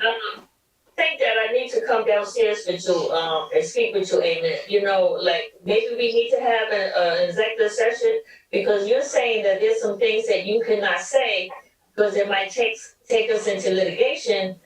I would like to know what they are my own self, because just, you're saying that we have all the right to do this, but you're not saying even on record why we have the right to do this. You're not, and you're saying. That's not what he said, Councilwoman. No, he said he don't wanna say certain things because he can take us into litigation. No, that's not what he said. Okay. It will give away our strategy. Strategies. He said that. Yeah, I done sat with a whole bunch of people and I know. Council President. Council President. Councilwoman Cotton has the Oh, floor. wait a second, I still got the floor, Council President. Yes, yes. That's right, I still have the floor. Well, Amy did not say that we could not meet. He did not say that. Did you say that? No, and just for the record, I didn't say that I couldn't put the reasons on, council permits us to take this action. And that, it is our belief, in reviewing what the school board did, that their actions were unauthorized, and we do not believe will withstand legal scrutiny. And then, let me just say this, Councilwoman Khan, you know my door is always open. Right. You come down all the time, or I'm happy to come up. I'll be in tomorrow, like I am every day of the week. Okay. Yes, sir. Yes, we have a couple more. Yeah, so I'll make it quick. So there's two things here, and I will address, I asked a question if, corporate counsel, he mentioned the statute, and I think the statute is not a secret. So if he wants, he could read the statute. Now, if anybody wanna know where the committee, the board of education never made an intention to meet with the committee of education. Until now, they call it us. This item was in finance committee, correct. Councilman. No, but I'm addressing the concern of Councilwoman Min saying that it was not brought up to committee, but still the Board of Ed did the intention to meet at least with the committee to talk. No, Councilman Velez, this item was. I didn't interrupt you. No, but it was initiated by our council, it wasn't initiated by the board. But he has the rights because it's include financial audits. That's why it was on the financial. But it still should come to education. I'm not addressing the part of the invitation of the Board of Ed saying that they're willing to meet with us. Okay, now that the hot potato is in our hands. So, okay, now they want to meet. Now, they know since day one, before somebody leaked the information to them, okay, that this was, and this is what I'm talking about. And you was in here, Councilman Khalid, that's why we postponed it until you came back, because somebody leaked the information to the Board of Ed that we was going to discuss this. It was even put on Facebook, even when we it wasn't not discussing it. So I think that any discussion that the Board of Say Ed. the name, you know who put it on Facebook, it Oh, wasn't. do you say the name of everybody that's on it? It wasn't me. Councilman Velez, can we go to the next, please? Yes, I just want, I'm proud to move forward with this. It's not going to be overlooked like have been done in the past years. Please, that's fine. Madam, next item, Yes, please. yes, Council President. On page 9, we have item number 26 is purging, President. Regular. 26 regular. Okay, got it. 27 now. This is, a split award of contract to Dallas Trophy and concept printing for delivery of trophies and plaques. What's that? I'm sorry, that's what recognition. Okay, moving on down to number 31, this is for finance, settlement of tax appeal, and this is for 91-95 Belmont Avenue, which is also known as Belmont McBride Apartments, MP. Yes, this is a kind of a standard tax settlement. How much is it? I'm looking at the reso here. They have the new under the whereas, they talk about the On appraisal that they did on the property that they appealed the taxes? yes, There is, if you look at your, details, I know, John Emilo and one of the assistant corporation counsels provided a memo that provides a little bit of the backup, detail for this case. What's the name of this property? I don't have the resolution on me, that's why. Belmont McBride Apartments. And again, this is actually not just a county tax court, this is in the tax court of New Jersey. That's where this case was. All right, okay. Is that the senior building over there? I believe so, Yep, it's the one at 9195 Belmont. yes. Okay, that's the one behind it, yeah, okay, I got To consent? you. Consent. Okay, moving on to page 10, Council President, number 33. This is a renewal of parking lot licenses, and this is for Ellison Pizza, Island Market. Another one, that's 33. Is that okay with all council members? Do you say Allison Pizza has a parking? It said, renewal of parking lot licenses for the following. Oh, okay. Consent? Consent. 33, 34, 35, 36, all should be consent. Okay. If I may, Council President, Yes, Councilwoman. I have asked for the last probably almost a year now, that address is 450, 446, 448, I'm not quite sure, it's a parking lot. They have not come before us yet, for no parking lot license. It's, Is it on the list of any of these items, or? No, it's not. And then we don't send the inspectors over there, I don't know how many times, they got tractor trailers, 18-wheelers, they got all that stuff in that parking lot. It's right next to Broadway, right next to the railroad track. What was it? Oh, that's the one on Broadway, right? Yes. Next to the restaurant? Oh my Yes. God, that's a mess there. It's a mess. And please, Madam BA, you gotta send somebody over there because they're just breaking, it's just horrible. And not only that, Madam BA, Ruby Kind will agree with me. They have a shop. They have other things there that I don't know if they have COs for that.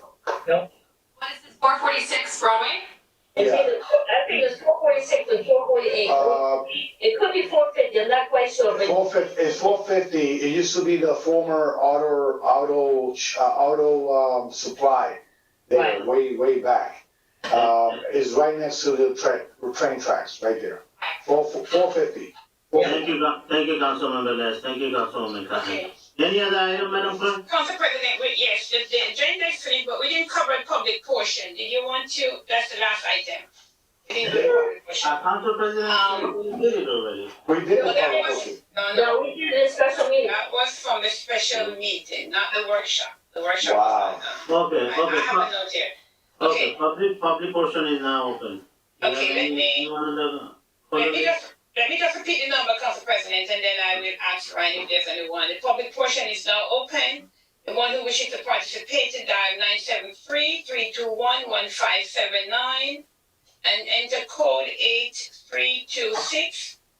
Press *1 to listen to the meeting and *3 to be added to the speaker list. Let me just check with Ryan if there's anyone. I hope nobody's waiting since 6:30 in the afternoon. I don't think so. No. Let's cross the fingers. One person? Okay, we have one speaker.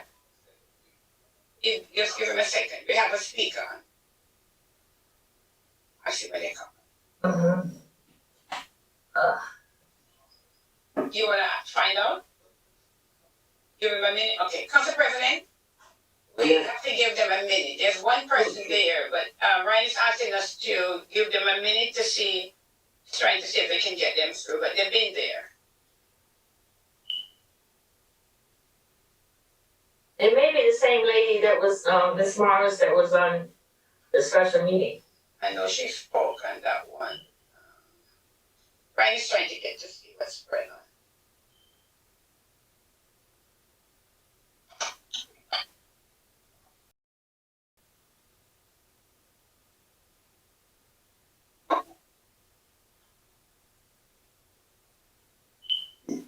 Madam Clerk, can I ask a question to the chair?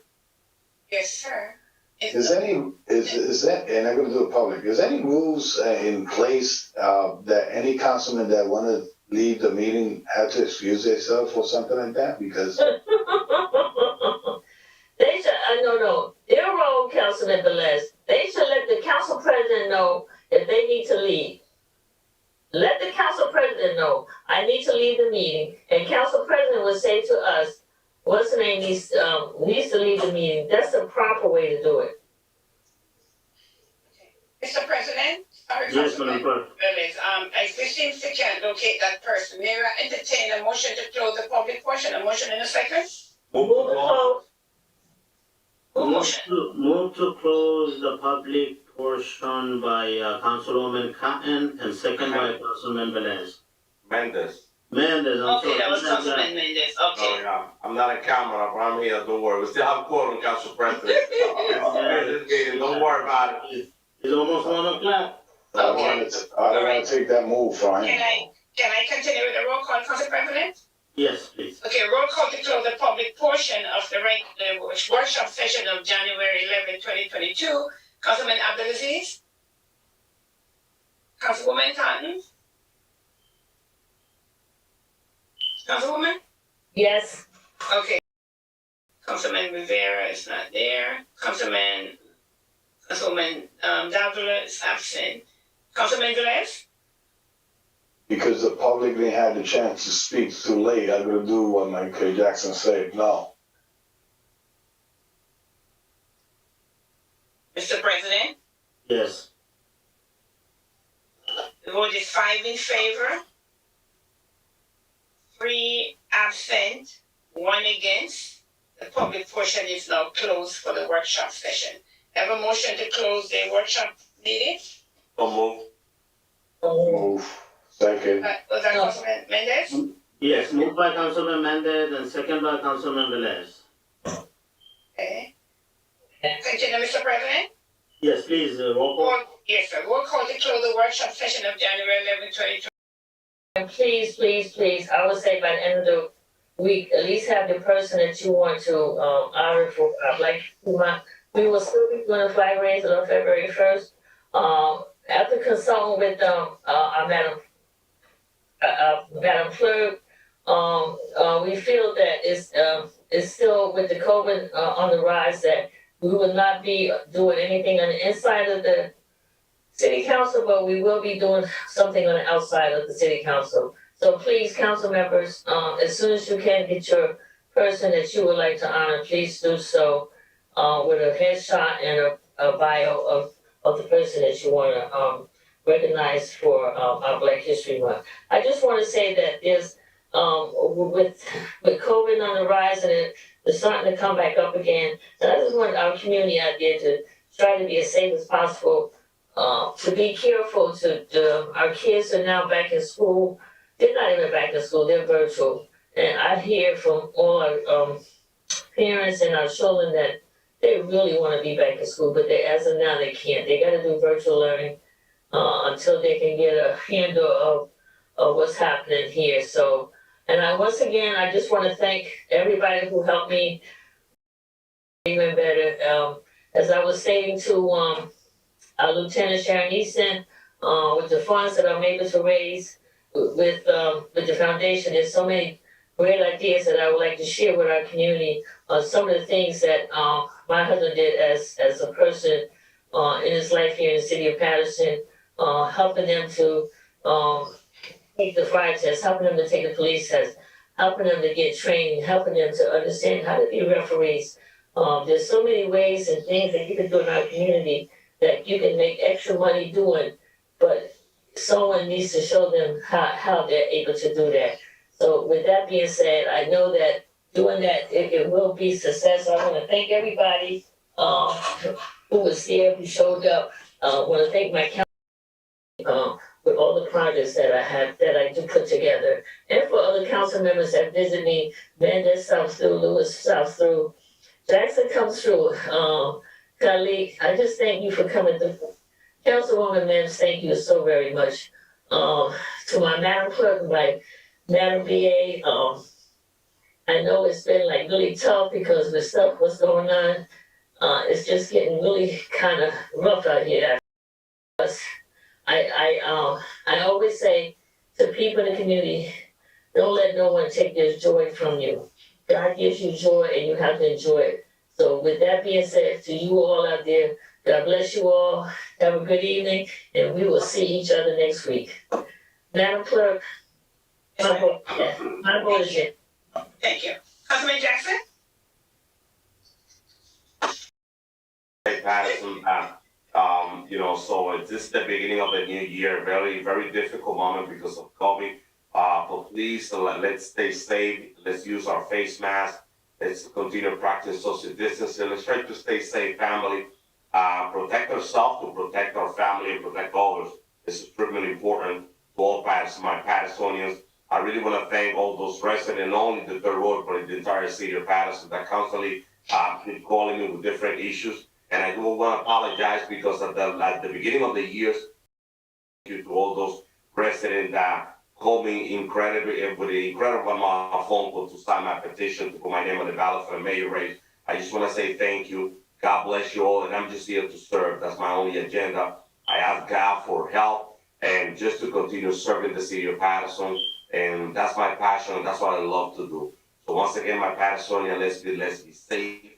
COVID's out there. And God bless you all. You know my number, 973-930-1436. I'm a phone call away, and they know that I don't pay attention to this weather. This is cold weather. I'm out there, Paterson. I love you all. Have a great night. My favorite councilwoman, Large Mims. I'll see you tomorrow. We got to talk. All right. Have a good night, Paterson. I love you all. My vote is yes, Madam Clerk. Thank you. Thank you. Councilman Mims?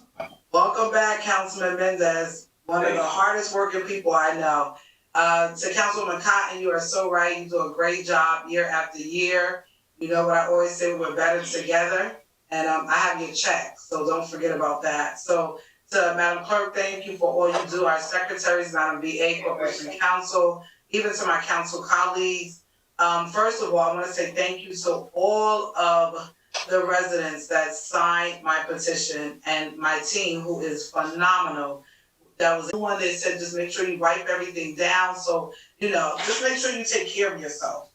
Social distance, 6 feet, I'm always out. Some people, 6 feet, please, 6 feet in my car. I'm spraying the car down and, doing the extras. But it's very important. And there's so many people that are sick, whether they're home, whether they're in the hospital or wherever. We're going to keep all of these families in prayer. To all the families that are grieving, to the loss of your loved ones, my prayers and my heart go out to you.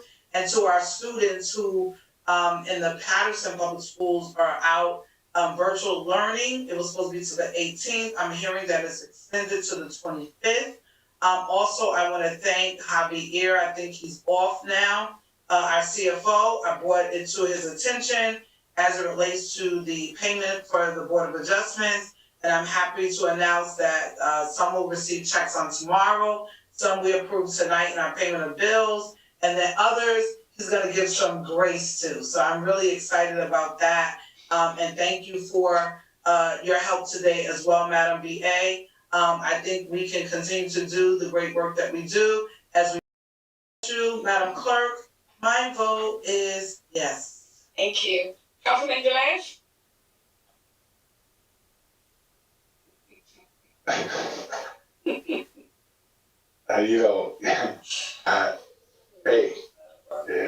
I know you miss me. Madam Clerk. I'm gonna make it short and sweet. I had to commend Councilwoman Ruby Kine, and she had my name, City of Paterson, Mayor Andres Saya is doing this. So, and I saw a lot of it, and it's good other expenses of the city to be able to do what he had to do on especially in the pre-King days and the other events, giving out toys. So it's good and dandy, but we need to be fiscally responsible. We want to make sure that it's not using city fund and other expenses to purchase toy to give it to the community, and in the same time use it as a political platform. we need to make sure that we receive donations, and we're gonna use the city of Paterson if we need to do resolution, accepting donation, and then that we had to approve it. If Madam BA could give me that information, how the toys got here, if it was through donation or it was purchased by the city of Paterson as it is, we need to know that. The other thing is, there's a lot of COVID-19 vehicles out there. They're not affiliated to the city of Paterson, but please, if you see one and you need a COVID-19 test, and also the city is giving the, whoever want to read all the articles out there, they could do so. But please get vaccinated. Please get your COVID test. Make sure you be making sure you be okay, at the same time, others be okay. If the comment of extending to the 25th, the border had to open, I hope it will be the truth. I hope, because I think that was moved to the 5th, okay, and we could still work for the city. So that means the heart of Paterson is getting bigger and bigger and bigger. So I know this not discarding Councilman Jackson's work and diligence in the first ward, but I'd be representing them if it goes the way it goes. So I welcome them. Thank you. And thank you, Councilman Khalid, for being patient with us today. And once again, Madam Clerk, I really miss you. I miss you too, Councilman. Thank you. And my vote is yes. Thank you. Thank you, Mr. President. Thank you, Madam Clerk, for being patient with us tonight. It's almost 1 o'clock.